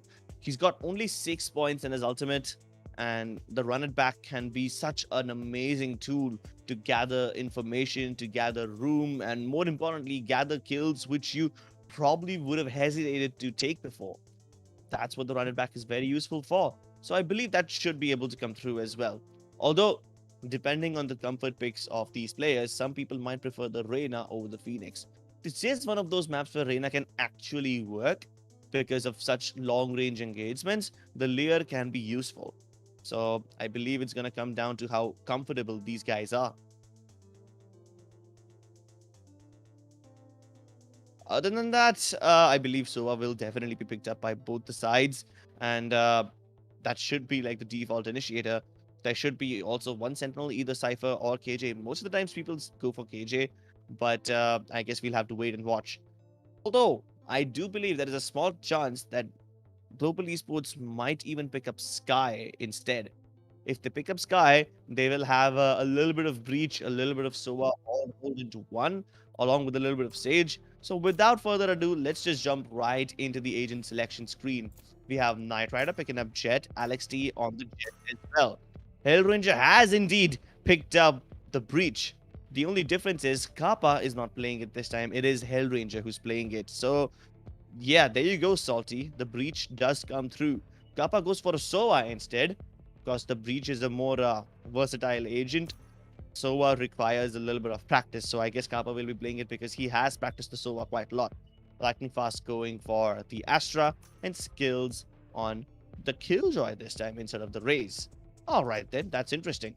Let's move on over to Force 1. Knight Rider on Jet, Rafa on Reyna, Shivi on Sova, and then we have a KJ and an Astra as well. So the only real difference is Rafa picking up Reyna and Hellranger picking up Breach instead. That's the only two agents that are different. Everyone else, more or less the same. Yep, true. And again, we will be theory crafting into the game crypts, but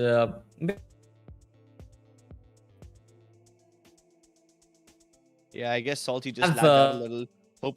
Hopefully that doesn't happen to you guys. Salty, are you back, my buddy? Buddy? All right, no problem, no problem. Hopefully he will be back by the time the game is here. And there you go, I see him moving.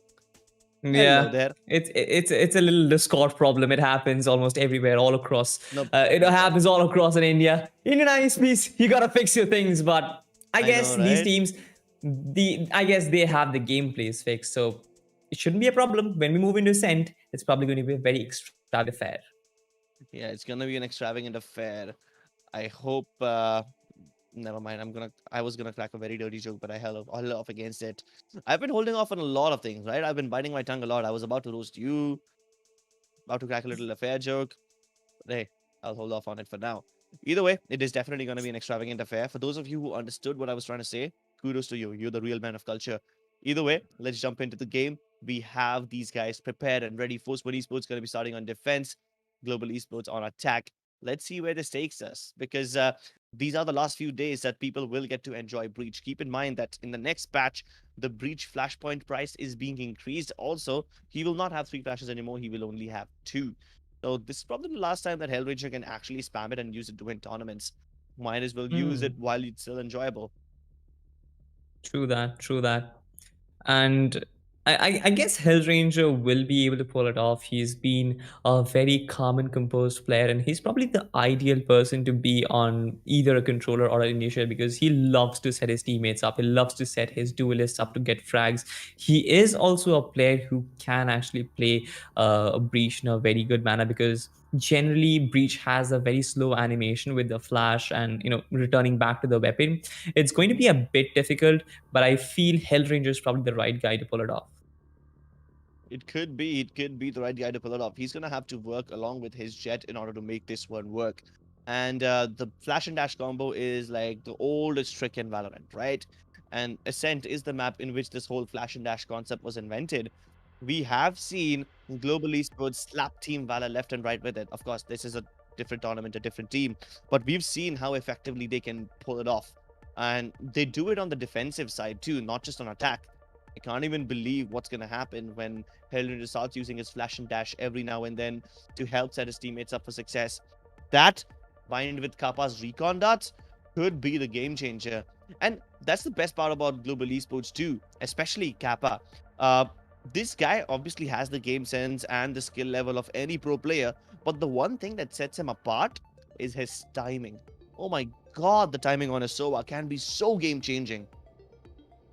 Yeah, he's always very lethal with those recon darts and always has it when it's really important, right? In those crunch moments, you always find that, oh no, there's still 10 seconds remain before my recon dart recharges, but that does not happen with Kappa.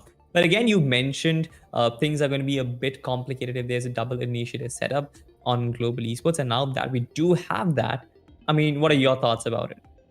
The only thing I was worried about is that they won't play it slowly, they won't play defaults. But then now that I think about it, they will probably play it slowly just to gather information with Kappa's recon dots. And then they will go for this whole sneak up, play contact, and then burst into the site kind of approach. They did it on split, like for a few rounds, where they were just trying to go as deep into enemy territory as possible without being detected. But once the Yep. jig was up, once they've been detected, they burst out using the flashpoints and everything. So I believe that kind of strategy will be relevant in this map as well. I mean, if you look at it, the setup is more or less the same. The draft is more or less the same as the last time.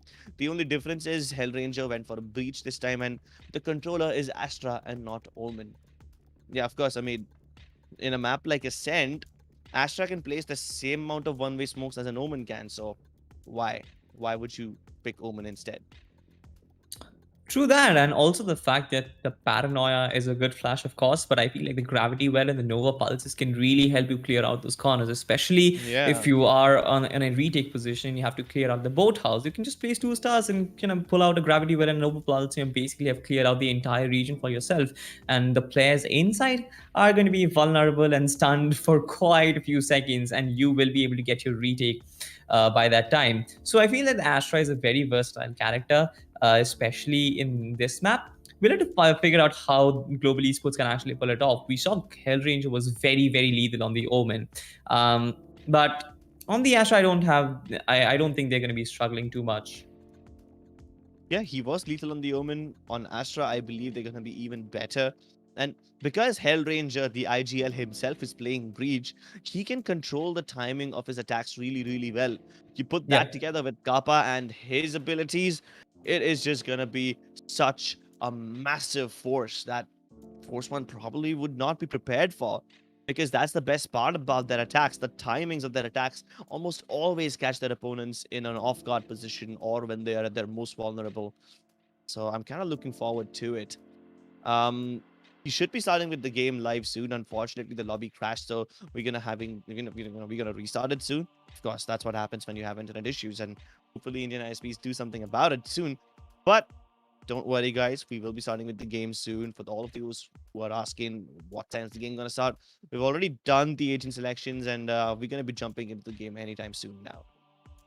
Yep, true that. And I guess Sports One Esports, this is going to be one opportunity. Global Esports did win on their home turf. It's going to be an opportunity for them to come back and probably give a statement. And just like you mentioned, Ascent being on the same league as Split, the structure is kind of similar. The mid control aspect of it is also going to be similar. Therefore, Force One should really struggle quite a bit, but also the fact that it's going to be a bit difficult if you are on attack. It can be a bit jarring to actually brute force your way in. Sometimes the cages can really, really be a problem.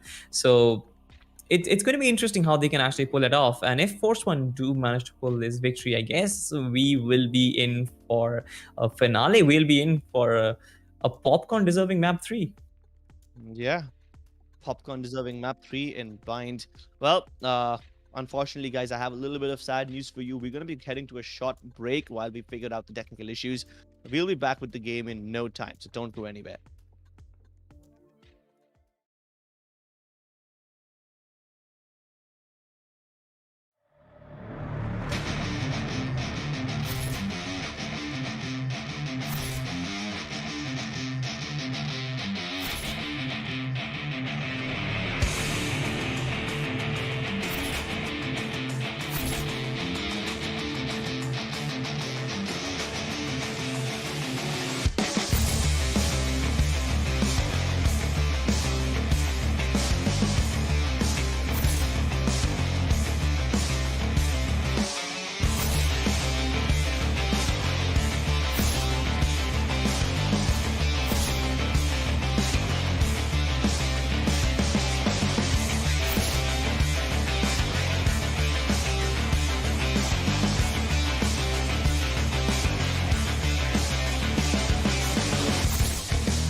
Hello, ladies and gentlemen. Welcome back to Pro Series Valorant, brought to you by AORUS and AMD. Sorry for keep you guys waiting. Let's jump right into the game. Uh, we Yep. have Force One Esports going up against Global Esports, and Global already won the first game. This is going to be the second match. This is going to be on Ascent, and this is Global Esports map pick. Let's see whether or not they can close it out in a 2-0 affair, or whether we will go to map number 3 bind.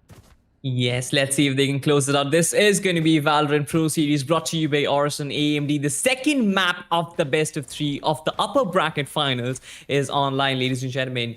Force 1 kick things off on defense. Global Esports are on the attacking side.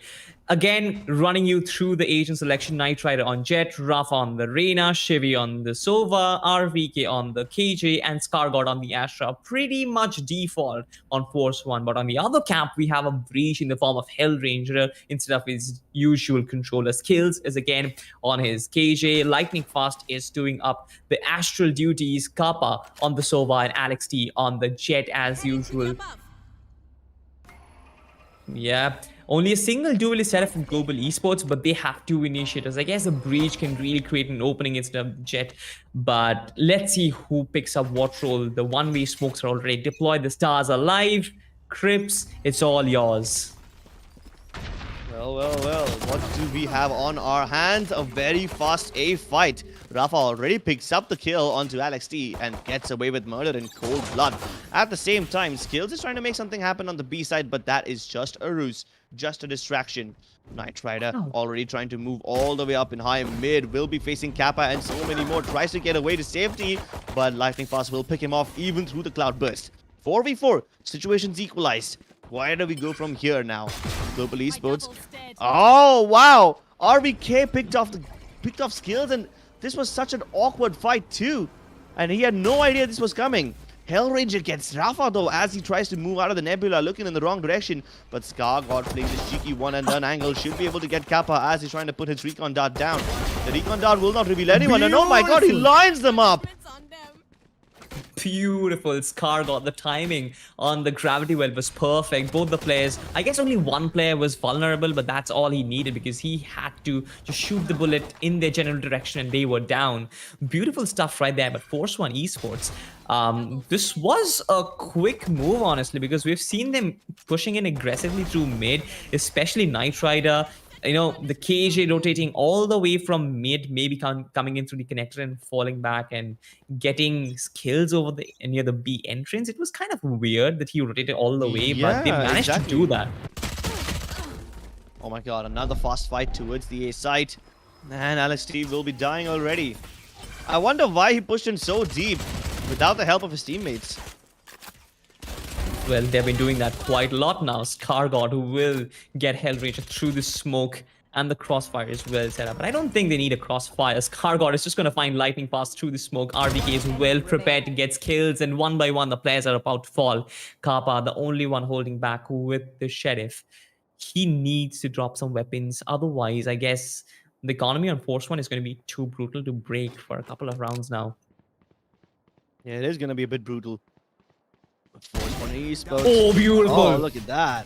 They're trying to surround Kappa from all the sides, and RVK does come in from the back, but look at how much freedom RVK's been playing with. In the previous round, he went all the way from mid to B to get the kill onto Skills, and this time going all the way down and attack a spawn. If he keeps on playing with this much freedom, if he keeps on playing this aggressively and nicely, I think he will put enough pressure on Global Esports to actually make this whole half work in their favor. Now what do Global Esports respond with? They also have Spectres, so they're not going in for a full buy. Because they upgraded to the Sheriffs. Yeah, because they upgraded to Sheriffs and Pistols and whatnot last time, they don't have enough for Phantoms and Vandals this time around. The turret is wrongly deployed, but that's alright. Alex T now trying to sneak his way into mid along with the rest of his teammates. Knight Rider is going to be the first point of contact. Will be made redundant as the Nebula comes through, locking him out of action. But if he can time his push right, he might just be able to get behind all of them. He doesn't push through, but that's all right because RVK now has a big responsibility on his shoulders. Luckily for them, there is Kappa, who's coming in from B main, should be able to protect them just a little bit. Knight Rider good for only one as he pushes through the Nebula, and Shivi also can't stay in there for much longer. So many treats going down in just a matter of seconds, and when the dust settles, it is a 2v2. Global Esports just barely managed to make their way into the site, and now they must plant. Luckily for Global Esports, nobody is coming in from the A defender spawn yet. But they have heard Rafa, they have heard the other players as well, and Scargod gets pre-fired. It's now down to a 1v1. Rafa's on full HP, but Skills still gets him. Quad kill for this Sentinel as he steps up for his team, getting him the first round. Beautiful stuff right there. I almost thought that Knight Rider was in a position where if he had timed that move perfectly, he could have got so many kills. He got the ball. But they were actually fully prepared for it. Especially Kappa was there to check out the doors region, and he was fully prepared for a player coming in. And there were 1-for-1 trades. So Global Esports, in spite of losing players, they were very much prepared for anyone coming in from any particular direction. It was just that things end in the favor of Skills at the end of it. But now what? Knight Rider has this big bad gun on him. Wouldn't peek very aggressively. I guess he will. Shot throw falls back. It is actually pretty unfortunate that he couldn't get the kill. But now Rafa still holding down mid. No aggression as of yet. The players from Global Esports are still trying to walk up the catwalk region. And they might just be walking into a bit of trouble because there are two defenders over here. They have Scargod and RBK. The flash doesn't affect any of them as he was playing that close angle. Alex T does come in to clean up the mess, but he's lost two of his most crucial players. What can he do right now? The op is coming. Shibi, his perfect positioning, gets one, but is only good for one. Skills will trade him off. This is a 2v2 again. We've seen so many trades happen, and every single time Global Esports and Force One. Bamboozled. True that. Spike is on the B side though, and Force One know that. But Alex T is yet to make his way in. This can be difficult for him to actually get into a decent post run positioning if they can actually shut him down from sight, and they do that. Lockdown comes out, but Rafa as well as Knight Rider, two of them are going to be a bit too difficult for Skills to deal with. They might actually rush in from both the ends of the boathouse region. Skills gets one. Knight Rider shuts him down, will destroy the lockdown as well. But Alex T is more than prepared. This is going to be a Jet versus Jet. Will we see some anime Jet action? That's going to be the question. Knight Rider quite low on HP. Alex shuts him down. Triple kill for him. Beautiful stuff right there. Beautiful recovery from Global Esports. And there they have it. The equalized 2-2. Yeah, I was so scared that Alex T might not be able to come in time to help his teammate out. And I really thought Skills would die over there without getting a single kill because they were about to double peek him, but he flicks onto Rafa just in the nick of time, boils down Knight Rider to low enough HP so that Alex T can, finish him off. And with that, Global Esports are able to get this round as well. They did not invest a lot into this round either, so they still have good amount of money. Global Esports now tying things up. This should be the beginning of their comeback. But look at F1, they are very keen on pushing right off the bat. Unfortunately for them, Alex T has his position along with Hellranger's flashes, so this should get the kill onto him pretty easily. Oh wait, what? Even when he was splashed. That's ridiculous. Even through the splash. But it's fine, I guess. 1-for-1 trade, but still, Global Esports are pretty much into the game. Dropping a weapon shouldn't have been the criteria for them, though. They would have loved to keep it clean, but that's okay. 44, things heavily stacked in their favor. The weaponry is in their favor as well. But Rafa, look at his positioning. The man has actually found his way towards the B entrance. Got a frag for himself as well. Is good for another one, is he? How do Post-1 Esports keep on getting away with stuff like this? But no, Skills getting the kill on Shivi now clears up the entire B side for him. So even though Rafa was able to get into their back lines, the net impact is basically nothing because now Skills is deeper into their territory. Rafa backstabbing Global. We have Skills backstabbing Force One. Yeah, so this is the battle of the backstabbers, and let's see which one of these is able to get in there on time. The Hunter's Fury has been committed by Global Esports, and does it get anything done? No. It actually helps them destroy just the lockdown and nothing more than that. Hellranger, about to go ultimate, but he will be able to get the kill on the Knight Rider. So good.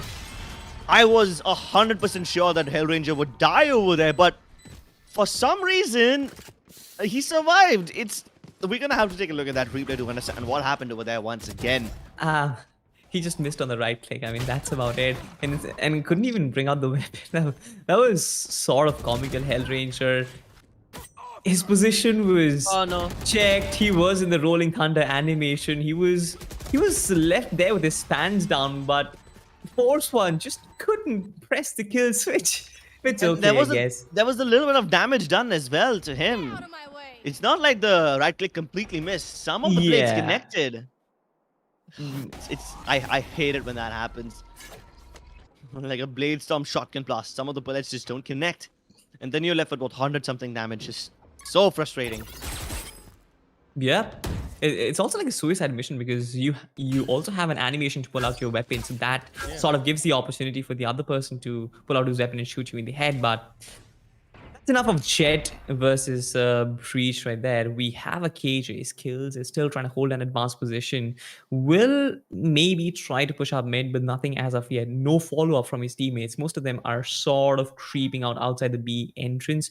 I guess Skills will have the job of making something happen through mid, while the other players will try to push up the entrance. But the AWP misses yet again. Knight Rider will be forced to reposition, but again, I'm looking at the map. Skills still didn't make a move. Rafa's position will be taxed through the smoke. Will get lightning fast. Will get him.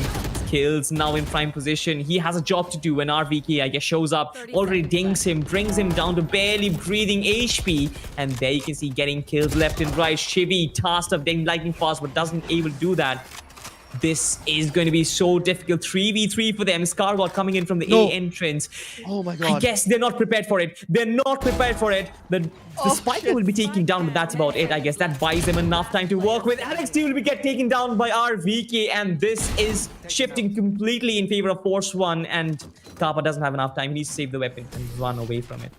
Yes, that's what happens when global esports try to go for mid control too much. They just end up forgetting about the other parts of the map. They forgot that Force 1 esports can push up A main and have a player present over there.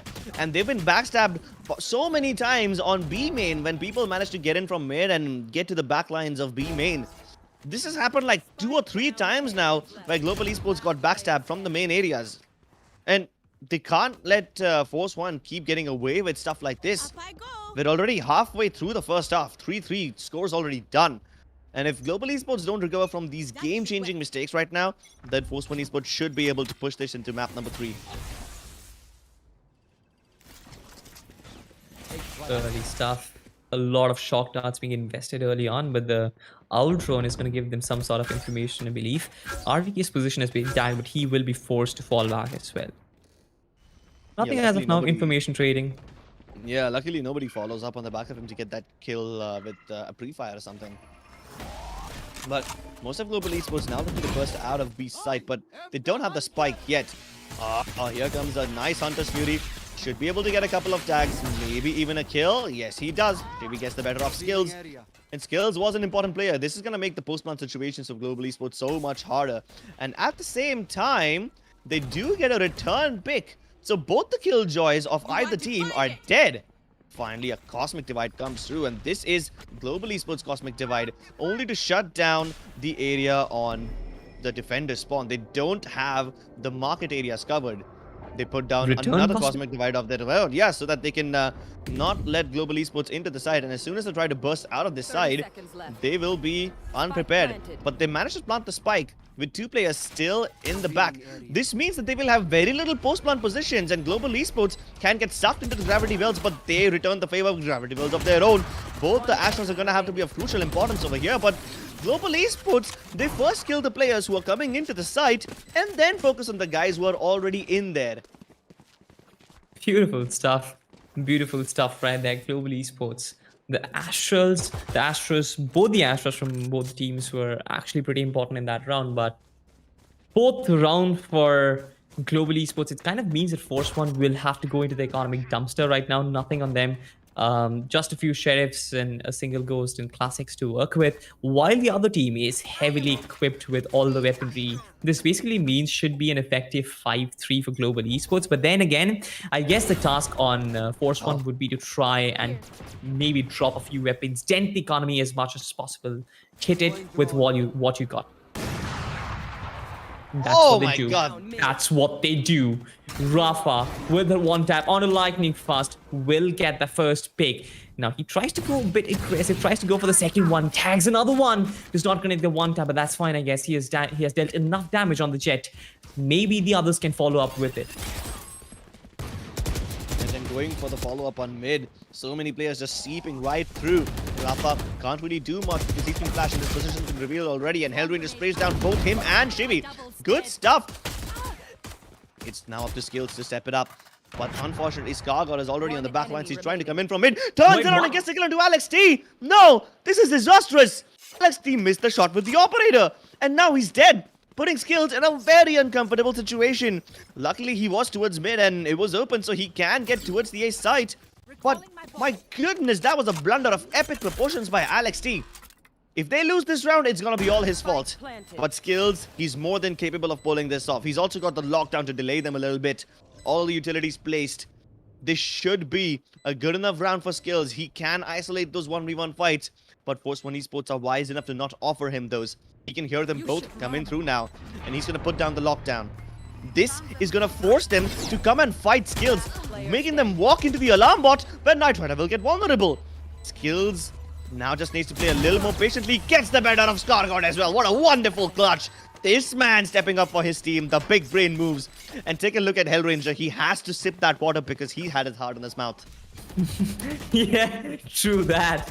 But again, the way Team Force One, I mean, it's a victory on my books, honestly, because it was their eco. They got 3 weapons down for them. Skills wonderfully clutching it out, but turning that round into a position where they were almost about to win in a 2v1 situation.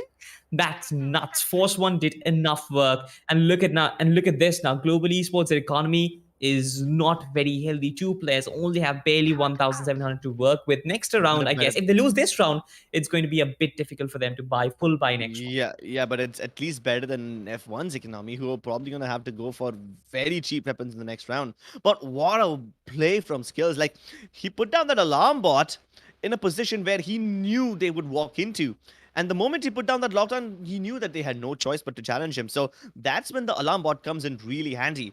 Otherwise, we would have seen someone else put down that alarm bot in some other position, like maybe at the door or maybe at the gardens. That's where he would have done it. But no, he does it at the entrance so that he can get the kill on the first guy who walks through the challenge's lockdown. Good stuff. He just manipulates Force One Esports into doing their bidding. But again, this whole round could have been a lot easier if the backstab from Skargod would have been taken care of by Alex T. Yeah, tactical timeout. All these players are discussing. What do you think they might be discussing? I mean, there are some teams who kind of take a chill bit in the tactical timeouts, while there are some teams who just go, all and try to brainstorm their way into breaking the opposition's tactics or whatsoever. I mean, we've seen Sentinels comms, and those are hilarious. But what do you think these players might be discussing at this point? What can they improve in this match? Global Force One. Global esports definitely need to improve on one thing. They need to stop getting killed by backstabbers. Like, they desperately need to. This is like the 3rd time they've committed this mistake. You can't keep on making this. Not again and again. Not in the same fashion. Fool me once, good on you. Fool me once, shame on you. But if you do it thrice, then I don't know. Alright then, early pick. Force One might commit the ultimate early on. RVK is in prime position to maybe shut down an aggression. The Jet is there as well in the Heavens area, but the flashes are going to pull him, push him back. And look at that, RVK is in prime position, gets 2 frags right off the bat, reduces Global Esports to ashes. 3v3, still a very doable situation. Places the talent to force out RVK into a position where he needs to hold. This gives Global Esports some sort of side control to work with. The shotgun is going to, damage him a little bit, but RVK turns around, tags the other KJ, and now is the lockdown time. It is going to really make things a little worse. Hunter's Fury being deployed, invested. Again, the lockdown will be destroyed, but that's all about it. The retake should be possible now. Yeah, but they've got 2 players of Global Esports down in heaven. Down in hell. And This could be a tricky crossfire to break open, especially when Kappa's pre-firing all the angles. Do they know that one more player is right there? They probably will be focused on Lightning Fast, but now that Skills has revealed his position, Shivy does not know who to fight first. He's just hoping Lightning Fast beats him, but Lightning Fast knows better than that, and Shivy has no choice but to go for the save. Yep. Again, good stuff right there, but Global Esports' recovery was even better, especially after what RVK pulled off with the KJ right at the A entrance. I couldn't really imagine Global, coming back with that wonderful stuff. They had the Hunter's Fury counter the lockdown, that's fine, but the way they got those picks, the way they shut down the aggression coming in from heaven and found themselves in post-plant positions, which were again good enough to, take down all the defenders who were attempting a retake. That was pitch perfect. Now, though, Knight Rider does have the AWP on board, but almost everyone else is on pistol. So that's a very mixed buy. That's a pretty extreme buy, honestly. Yeah, it is. And it I mean, seems like this is the they're a AWP bit that has been desperate. saved. They're probably just buying it only so that they can complement the firepower on the saved AWP. They don't want to have a very expensive weapon along with very cheap weapons, and the expensive weapon delivers getting the kill onto Skills, the Clutch Master. But now that this has happened, Global Esports looking to burst into the Beast site, where Knight Rider, he will be able to delete Alex T, walking straight into his crosshairs, or rather should I say, dashing straight into his crosshairs. Global Esports down to 3 men. Luckily, will have the site for themselves as nobody else from Force 1 is playing over there. But Lightning Fast needs to get more kills. That's why Hellranger is putting out more flashpoints so that he can set him up for success. Oh, this Rolling Thunder could be big. He's going on the back of it, but Knight Rider is very far away. Not affected by the Rolling Thunder, not affected by the flashes, and hits his third for the round. And they just keep walking into their crosshairs. Kappa, good for 2. Can he get anything else? Nope, not really. Force 1 Esports play on the back of Knight Rider, and Knight Rider alone. Nobody else was as impactful as him in this round, and they feed into his crosshairs. It's like he's not even trying. Like, look at that. The first kill, Skills walking past. Second kill, Alex T just doesn't do anything. And then the third kill, the Rolling Thunder doesn't affect him. And I'm not even mad at Global Esports trying to go for kills after they have planted the bomb. They need those kills. They need to equalize the situation. Otherwise, they're just going to be sitting ducks inside that site, and Force 1 can just keep throwing bodies at them. They would have been able to trade them out really, really easily. They needed to go for those kills, but who would have thought that Knight Rider would have seen that coming?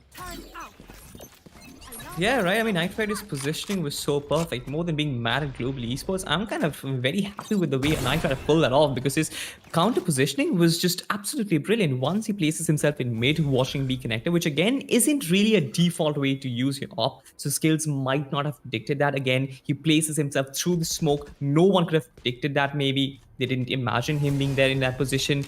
But talking about this round, though, this looks to be a fast push. Rafa, there goes. The shutters have been pulled on him. And again, tagging quite a lot on Hellranger. He is barely breathing at this point, 20 HP to work with. And Scargod and others, they're basically guarding down A like a fortress. At this point, it's going to be very difficult for them to shut down the aggression. RVK being smoked off. The push might be coming in at any point. Utility is being dumped in as well. They're still trying to make something happen. Rafa being blinded, Lightning Fast coupling up on it. This is beautiful coordination between Global Esports players. But now Scargod, he has a very big responsibility. I guess his influence on this round is going to be the biggest. He finds Skills with his pants down. Gets one, is as good as one though. RVK will come inside, will get one. That is about it. Global Esports, one player on 20 HP will be shut down by Knight Rider, and that's all about it. That is the round there. Force 1, beautiful stuff right there. Last round before the Yeah, but the way Force 1 was slowing Global Esports down to a crawl allowed them to get most of their members into the side before Global Esports could move in. The rotations were here on time, and Force 1 had the trap ready. Global stepped right into it, and then they spring the trap. Force 1 Esports doing pretty well for themselves, especially RVK, who's been getting kills in all sorts of fashions. He's been getting entry frags, he's been getting flank kills, he's been holding the sites, he's done everything for his team. Get out of my way.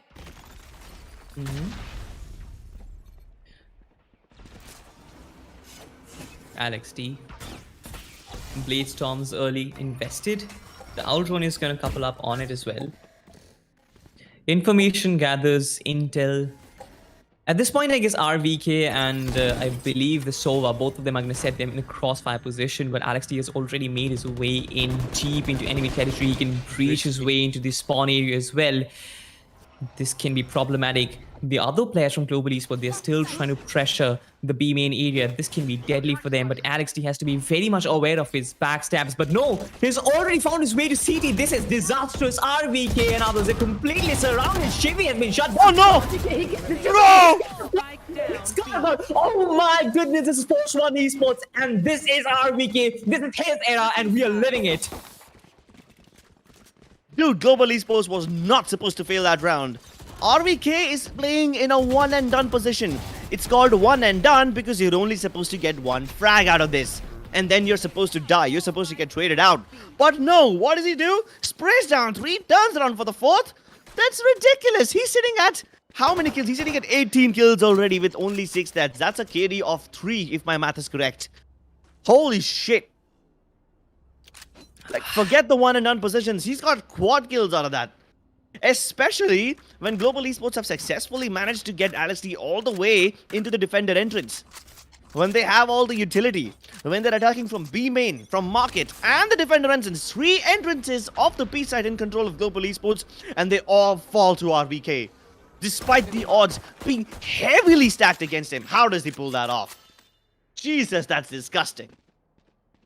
That is disgusting, but with that, Team Global Esports, they find themselves 6-6, which again is a similar scoreline which we find ourselves in Split as well. So Force One and Global Esports, this is a pretty neck and neck competition. Again, Force One still trying to walk up catwalk, still trying to challenge the Cager who's there, but the utility are there. It has been deployed as well. 3 players stacking up. The read is fine from Global Esports.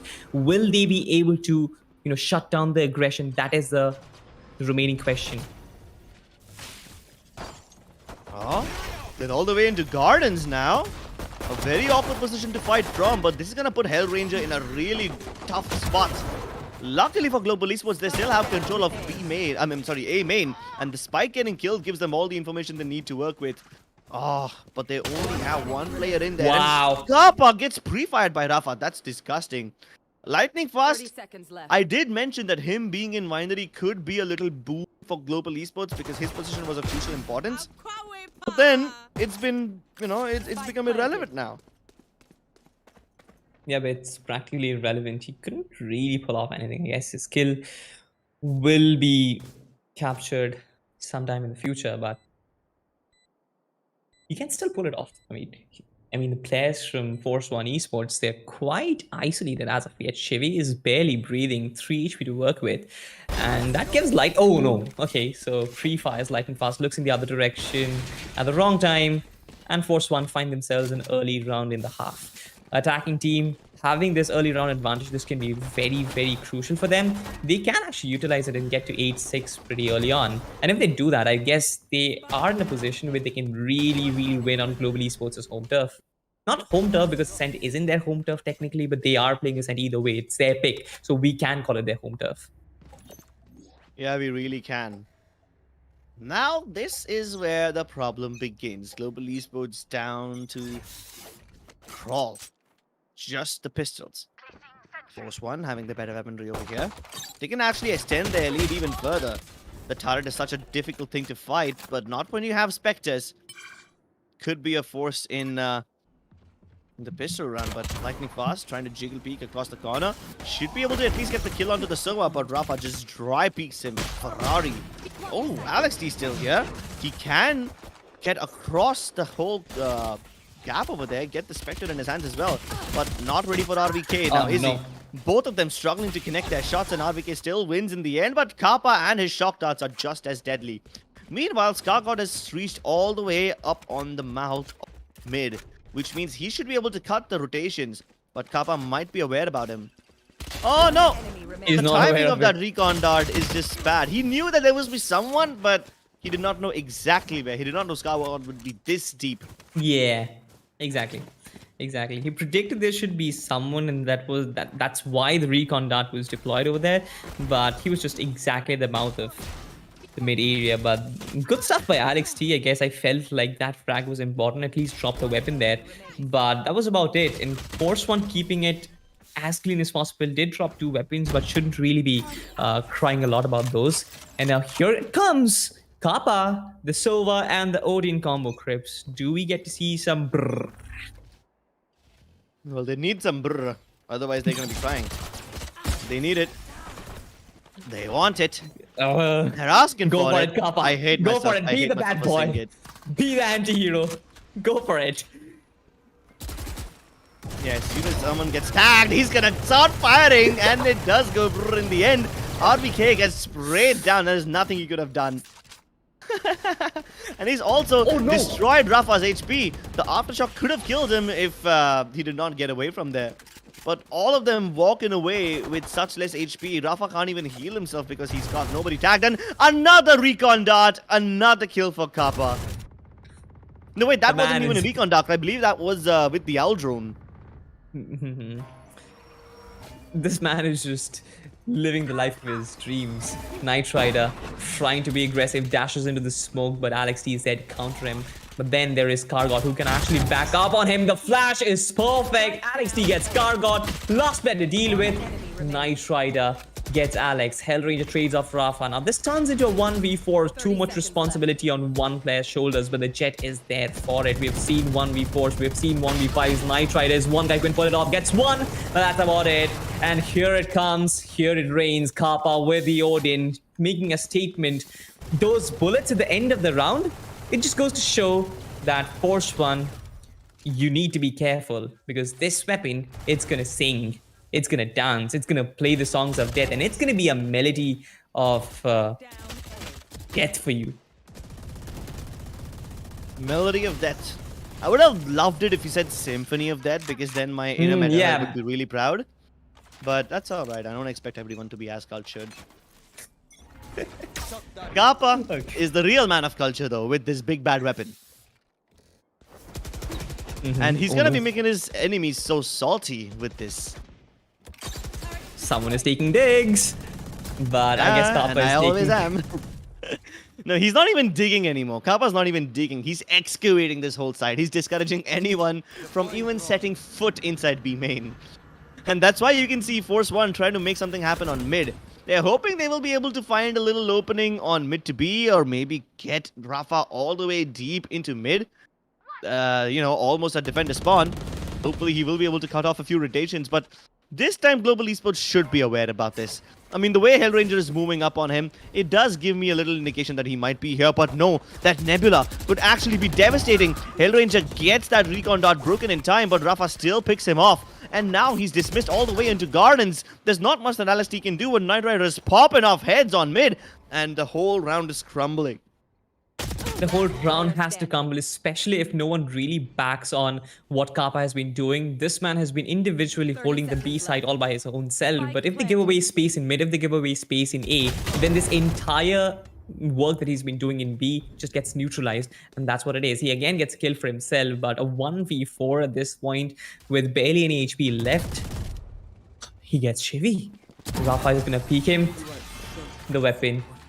He withdraws the weapon at the wrong time, but he was about to die, so it's not really his fault. He's been doing a lot of heavy lifting for his team, at least in at the start of the round. The way he has been, you know, discouraging Force One to do anything in the B main region is just absolutely brilliant. But then if Global Esports don't work up on it and really don't strengthen their mid and the A, then this is exactly what happens. They can breach the other openings and get Kappa.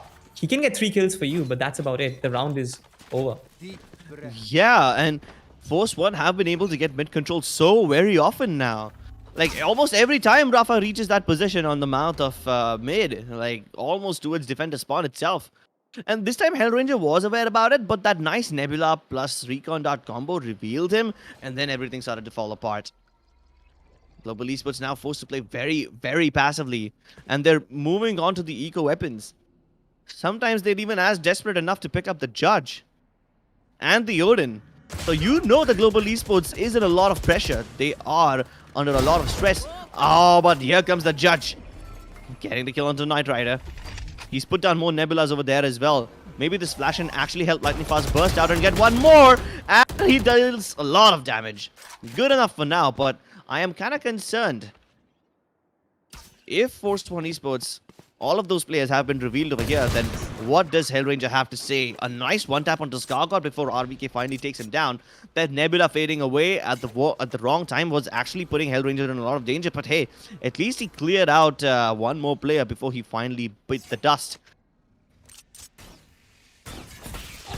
Alex T, 30 seconds his left. position is being challenged. They are going to look up heavens, and there he is standing with the classic. Nothing much that he can pull off though, but he needs to collect a weapon if he can. I'm not actually sure why the KJ is still holding the position. I guess, yeah, I thought that he was AFK for a moment, but no, he's not. RVK is in prime position. Hunter Few comes out as well. Will check the default angles, will prevent the plant from happening, but the spike will be planted. RVK has been taken down with the Hunter's Few. So good stuff right there.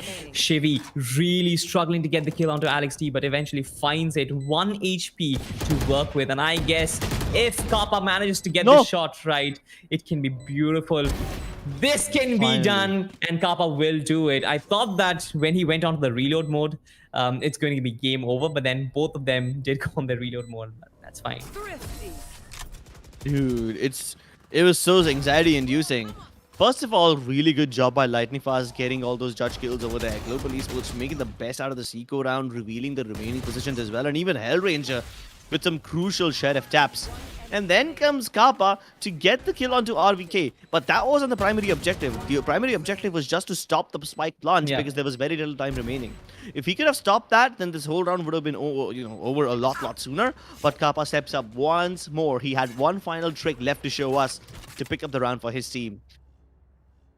This time around, this is going to be Operator Odin combo. And as far as I can see, both of them are present in B. So this is a pretty big B investment. But Force One, this time around, they are trying to execute something on the A side. So I'm not sure if Global Esports can actually respond to it, because most of their round winnings were really dictated on the fact that Kappa was preventing the B executes. But this time they're going A. And this time around, Lightning Fast as well as Hellranger. Not Hellranger, I believe it's going to be Skills. So Lightning Fast and Skills, both these players have to show up. 2v5, it's going to be a bit difficult, but with all the defensive utility that both Skill and Astra have, they might be able to pull it off. Force One Esports have called the tech pause, so we're going to have to wait a little bit more before this game finally starts. But that does give us a little bit of time to break down what is going on in the game so far. We've already pointed out that Force One Esports have been getting mid-controlled pretty damn easily, and Global Esports have not been able to contest it. But that being said, Global Esports defense on the actual sides does look pretty stellar. And the way they're able to identify win conditions for themselves is also really, really good. Because they're able to make sure that even though they're on an eco, they use the time to their advantage, they use the utility to their advantage, and so far Global Esports have been doing a pretty good job at that. Force One Esports need to exploit mid more and more because it's working for them, it has been their bread and butter, and soon it will be their only and primary source of nutrition. But you can't just survive on bread butter anymore. You need some more amount of food, you need some more sources of nutrition, and you're gonna have to rely on A main and B main also just as much as you rely on mid. So yeah, those are the win conditions for either of these teams. Global Esports need to strengthen up their mid assault. Force One Esports need to strengthen up their assaults on A main and B main. Of course, they are very scared of going towards B main right now because they know that Kappa has an Odin. Does that mean that they're going to be going towards A? Yes, So far, it does look like it. Oh my god. Hunter's Fury comes out as well. Bladestorm, a lot of ultimates being invested. Chevy will try and clear out the default locations, but will find no one. He didn't even manage to tag anyone, I believe. But that's alright, I guess. Force One, they fall back immediately. This time around, they're trying to go B, and the read is perfect. Alex T is still holding the area with the operator. This can be deadly for Force One if they lose few players at the entrance. But I believe some players will go mid and try to make something happen. The Owl Drone has been timed perfectly. Kappa knows that there is something happening in this region. But Checks out all those cameras. Yeah, but he doesn't spot anyone. And because he doesn't see anyone, Alex T is very keen on going to attack right now. He does get the kill, falls back to safety. So even though the drone didn't spot anyone, maybe this recon dart will, and it does reveal quite a lot of people. Good stuff now. Global Esports know exactly what's happening, and they put down the Cosmic Divide so that Force One Esports does not sneak through. Wow. But that Rolling Thunder might just make things a little awkward, and Global Esports want to push the envelope right now. They want to challenge Force One on their own home turf. This could be devastating. Kappa waiting on just over here. Give me those back. How did he not get the kill onto Knight Rider? He probably doesn't have a line of sight just yet, and Knight Rider deletes him from the server, decapitating him with the Blade Storm. Need to make sure that they don't get the spike down, but they will. Force One not only have the man advantage right now, but Global Esports don't have any ultimates left. And a Cosmic Divide for Force One to make sure that these guys can't come through. It just keeps on getting harder and harder. I don't understand. Why did Global Esports invest in the Rolling Thunder when they had the Cosmic Divide, when they knew that Force One Esports is going to be on the other side? They probably wanted to challenge them, but the Rolling Thunder did not connect onto all of them. But Skills does connect! He's gotten two on the watch of a third, but Shivi finally denies him. You can't rely on Skills too much every time. He's been lifting the weight for his team, but you can't expect him to lift too much. How many ultimates did we invest in that round? The Hunter's Fury, Blade Storm, an Empress. We got to see 2 Cosmic Divides. I guess 2 Cosmic Divides. Only one. We got to see a Rolling Thunder. I mean, Oh no, there were two. There were two. Yeah, there were two. Devices had come in. Yeah, at the end. Yeah, this whole round was like an ultimate showdown. This time around, the setup looks different. Force One trying to make something happen in the boiler area, trying to walk up catwalk. Hellranger. Okay, RVK finds one, doesn't manage to tag him too much. 90 HP for Hellranger to work with, but now that he's spotted them on mid, I guess they know that these guys are going to rotate towards A, and that information has been relayed perfectly to Lightning Fast. Deploys those starts perfectly, deploys the smoke as well as another one to get the gravity well ready, but the lockdown is going to push him further. Will he manage to escape the lockdown? That is going to be the question. This allows Force One to walk in. Skills has been detained, but I guess he will manage to find himself a lot of trades happening, a lot of kills. But another lockdown to actually reply to it. This actually forces Force One out of the picture. Yeah, but what's the use? They still have the man advantage. Global Esports can't do much when they are caught off guard like that. I think Force One Esports is going to walk away with this game because Global Esports do not seem to have a response. And Force One have been baiting out so much utility from Global Esports that they have nothing left by the time the actual assault of Force One comes through. Yep, true. Force One 11 to 8. This scoreline looks pretty daunting because I didn't really think Force One would win on Global Esports' home turf, but the way they have actually shown potential, the way they've gotten mid control, you mentioned that they have their basics right and they always go for mid control and split. That is what they've been doing in here as well. And so far, so good. It's working. Yeah, this time surprisingly Force One are not going for mid control. As I say that, they start exploring the mid link slowly and surely. Kappa reveals a couple people through the drone. But that's pretty much it. They try to push and RVK is ready for it. Of course, this was a disaster. Hellranger got a little too overexcited over there. Oh no, this could be problematic for Alex T. They know where one of the players is. They need to find the others now. One player from Force One is still waiting for that A aggression. They know that the one player from Global Esports might actually try to be a bit too over aggressive, but these guys, they're trying to work up towards A shot. Now that they have been given some complete control over the region, skills will be falling back. But no, the swarm grenade buys him some time to reposition. He needs some frags, and I guess if he does get a frag at this position, it might discourage the Force One aggression coming in. But no, he falls back.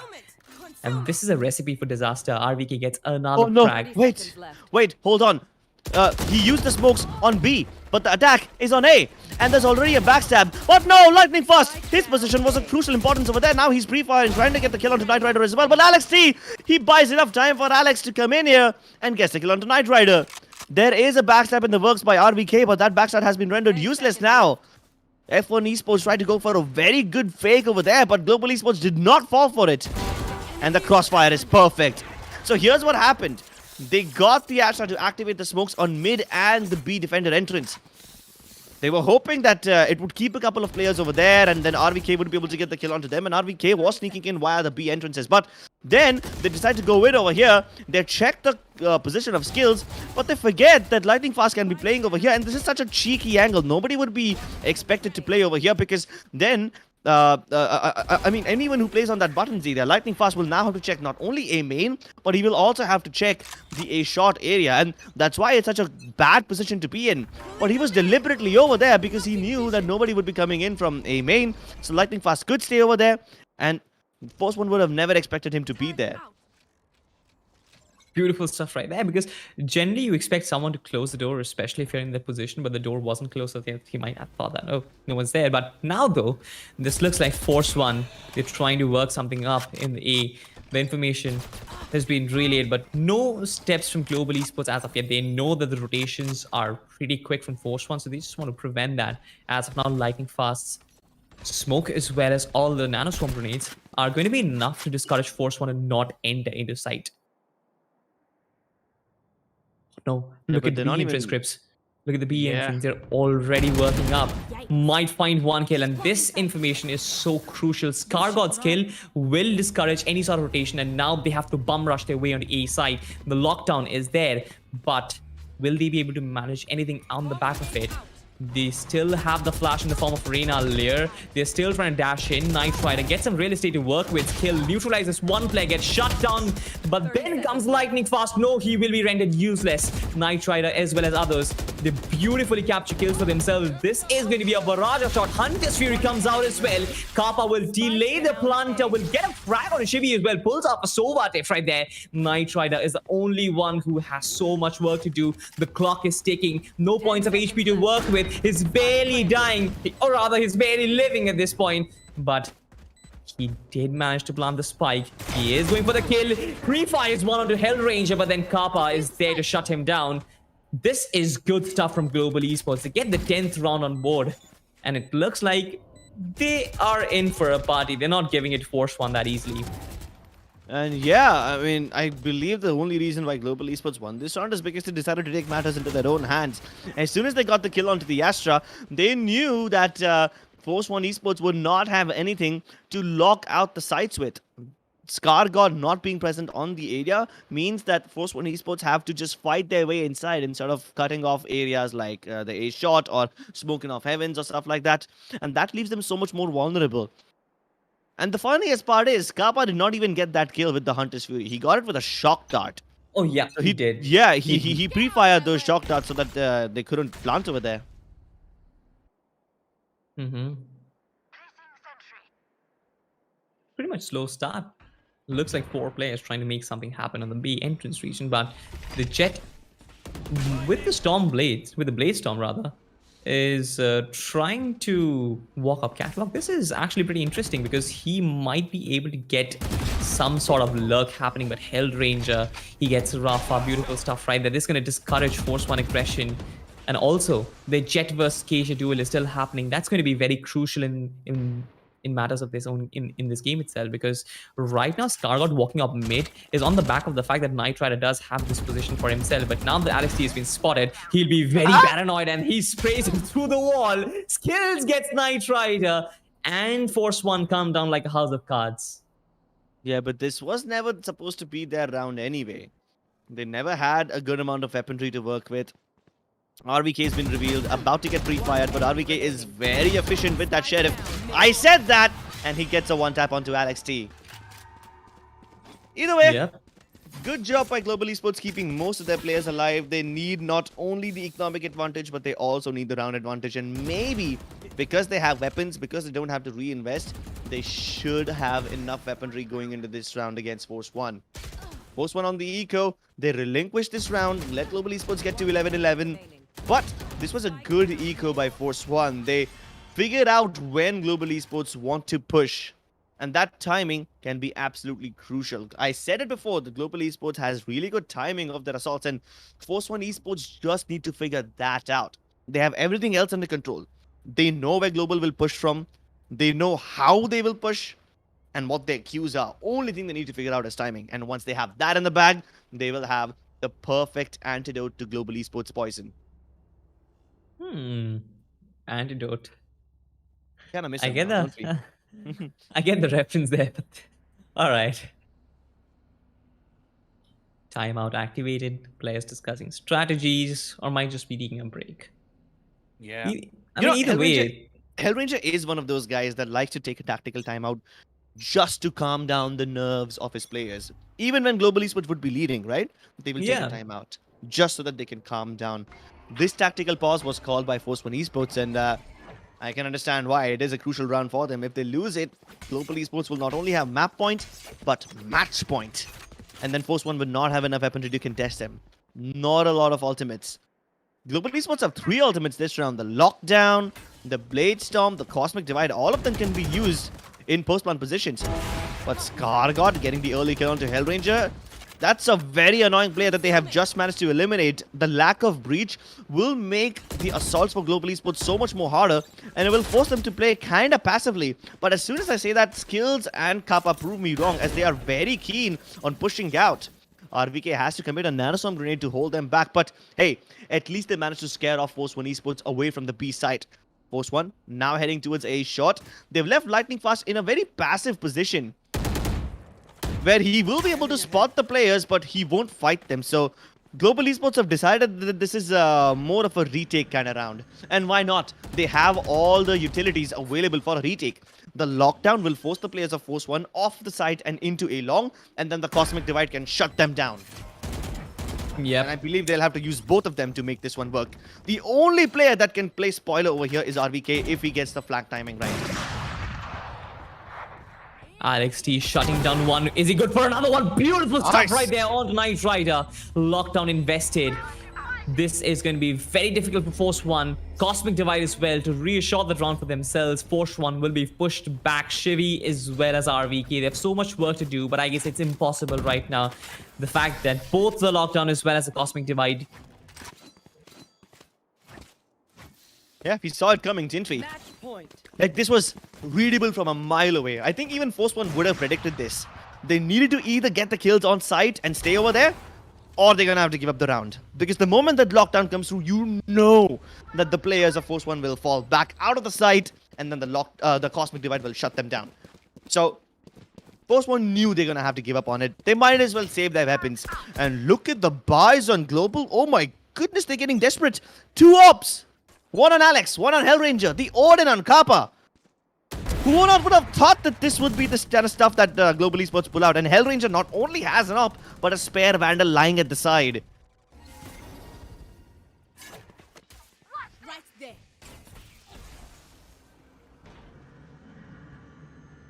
Slowly and surely, Force One Esports trying to creep up mid. They know that this is the kind of place that gives them dividends every time. And Alex T, he misses. This could be the opportunity that they've been looking for. But with his little floaty thingy, he should be able to peek above that wall. They left Rafa deep in mid, and they're gonna fall back, leaving only Rafa over here.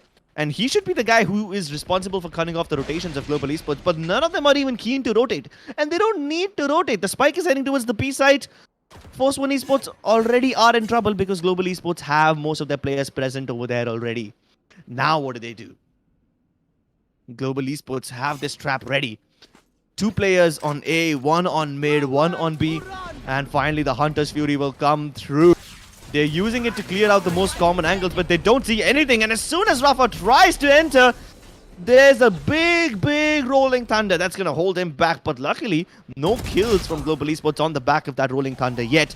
Rafa gets the better of Kappa, and this time, the site is in their control. This awkward Cosmic Divide will make things very difficult for Global Esports. A 3v3 retake, not the kind of equal situation that Global Esports wanted to find themselves in. They need to win this round, otherwise it's gonna be yet another overtime, and Rafa Skargod deliver. It's all up to Alex T. 1v2, can he pull this off? He knows where Skargod is, catches him looking in the wrong direction. But he has an operator, not the best weapon in a situation like this, and Skargod pre-fires. We are going to yet another overtime. My goodness, this game just keeps on delivering. Switching. I'm actually kind of surprised how Global Esports did not push on the back of that Rolling Thunder. They could have gotten a kill or two, but maybe that Cosmic Divide discouraged them. And it buys so much room for Force when Esports 2. It lets them get safely all the way into its lane 2. Forget lane 1. That's the place where Global Esports would have defended. They attacked from lane 2 on the back of that Cosmic Divide, and that's the kind of stuff we need.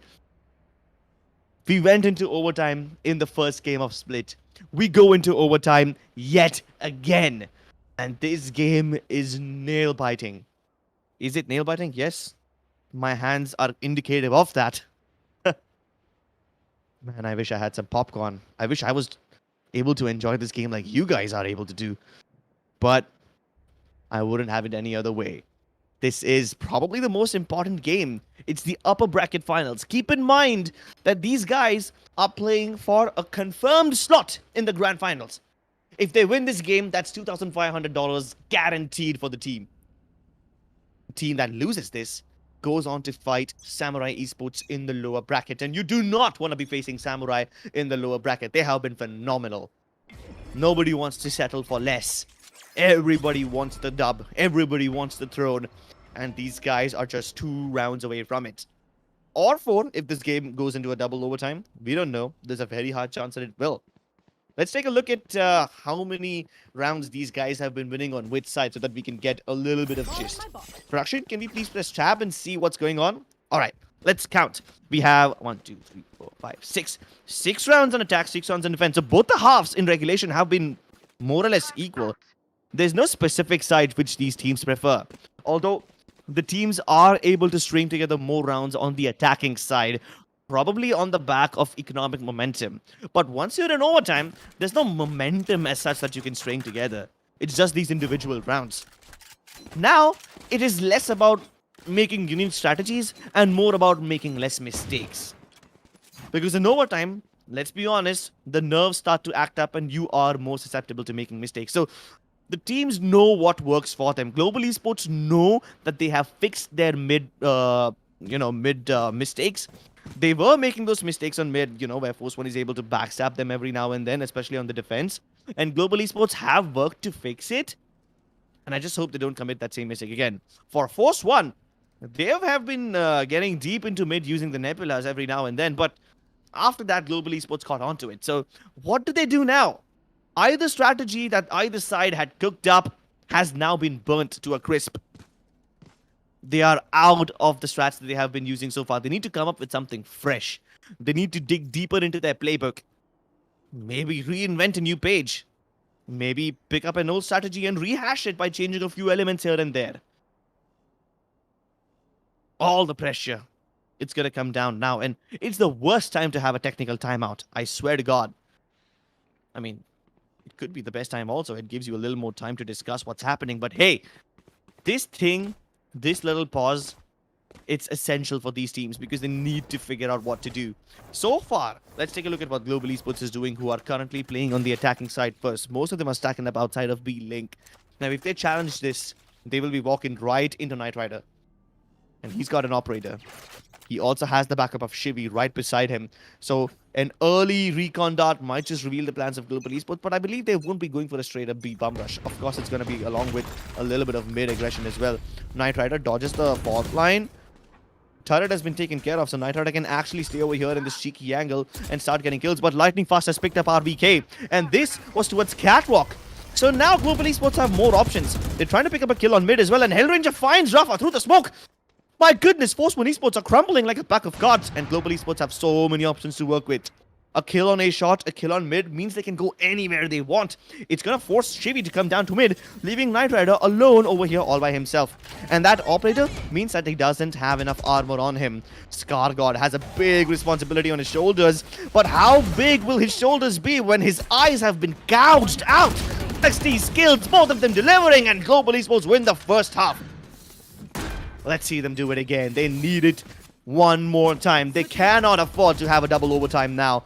And my goodness, the pressure is going to be unreal on Force 1 Esports. Global played it nice and safely.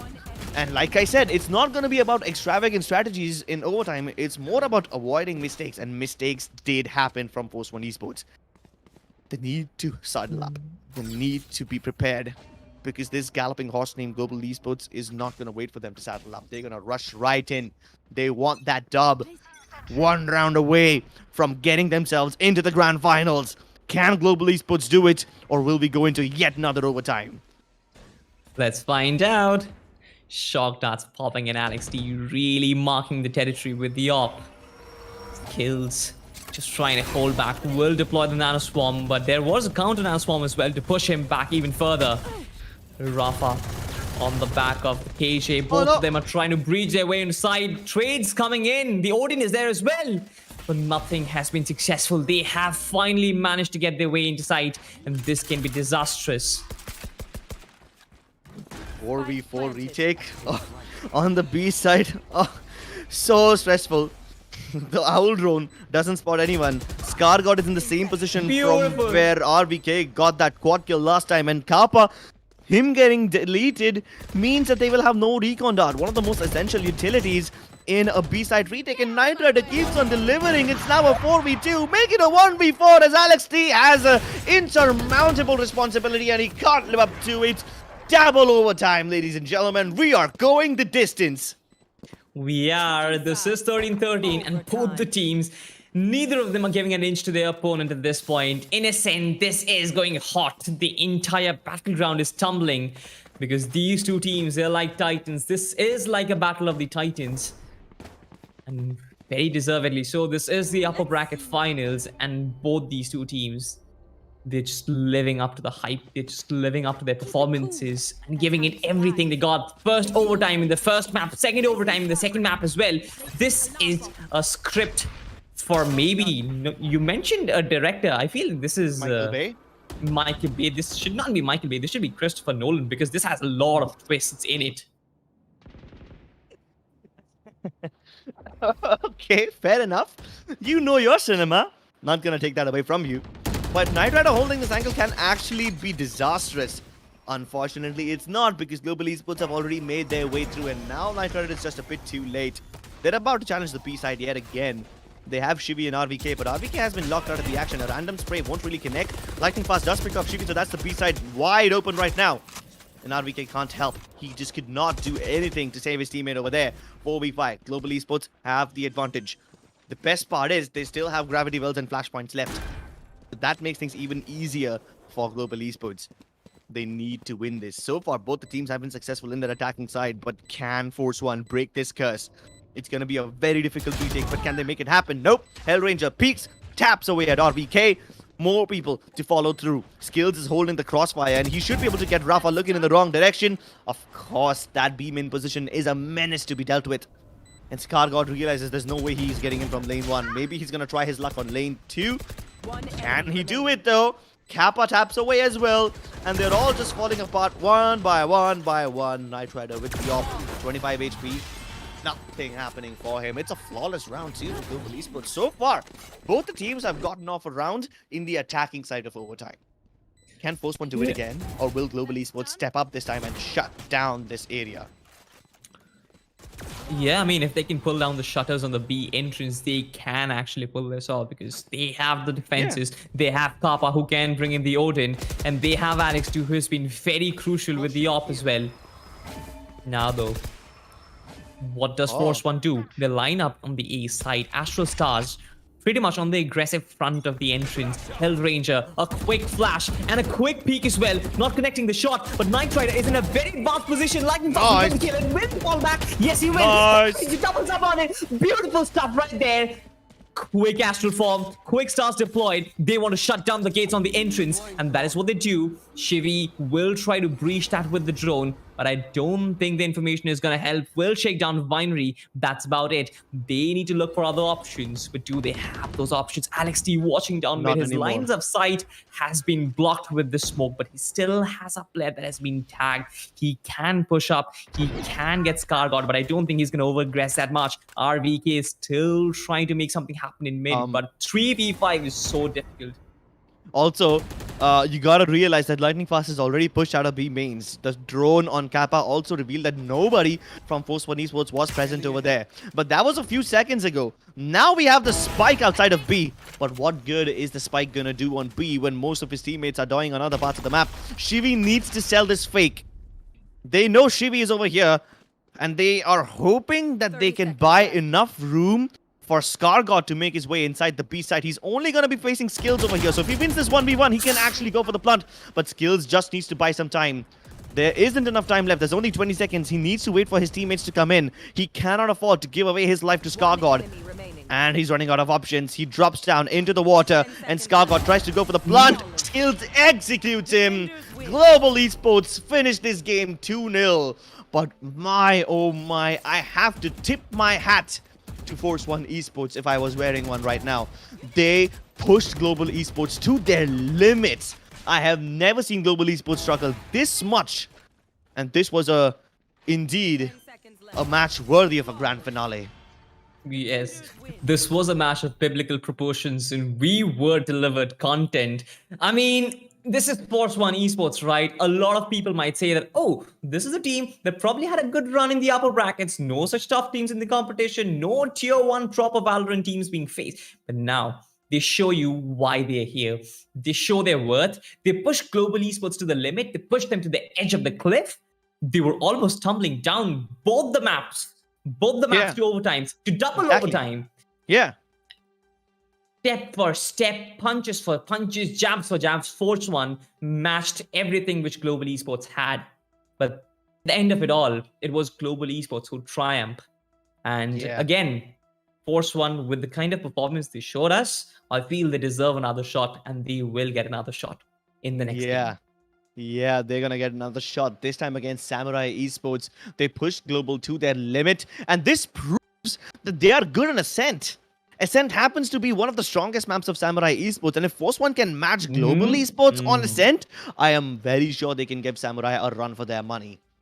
But there was one thing that I noticed about this game. I'm going to point it out later. For now, take a look at what's on our hands right now. Global Esports already in the grand finals. They have a minimum of $2,500 secured in the kitty.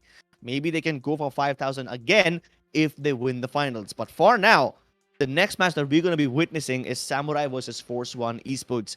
This is the lower bracket finals. The team that loses this one finishes third in the tournament with a prize of $1,000. The team that wins this goes up into the grand finals once again, where they will have a chance to exact revenge against Global Esports. But there is one thing though.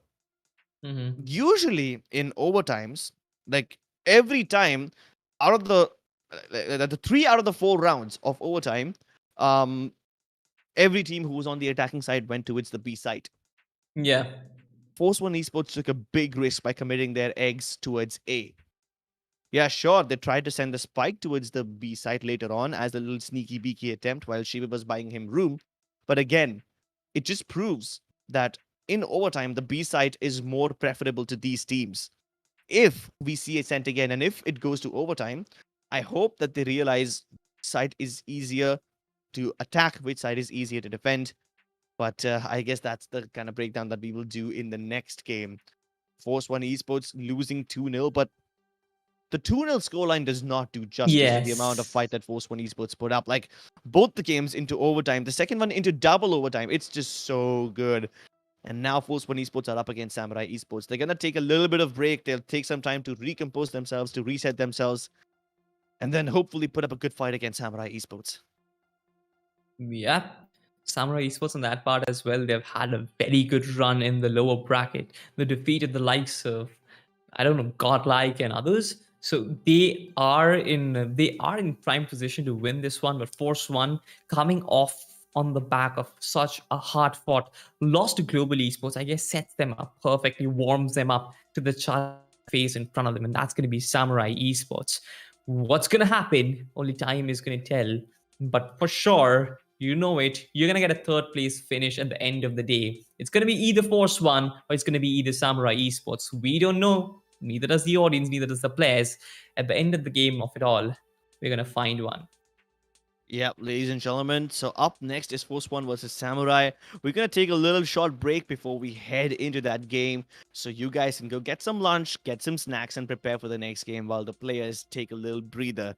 We'll see you on the other side. You guys are watching the Pro Series Valorant, brought to you by AORUS and AMD.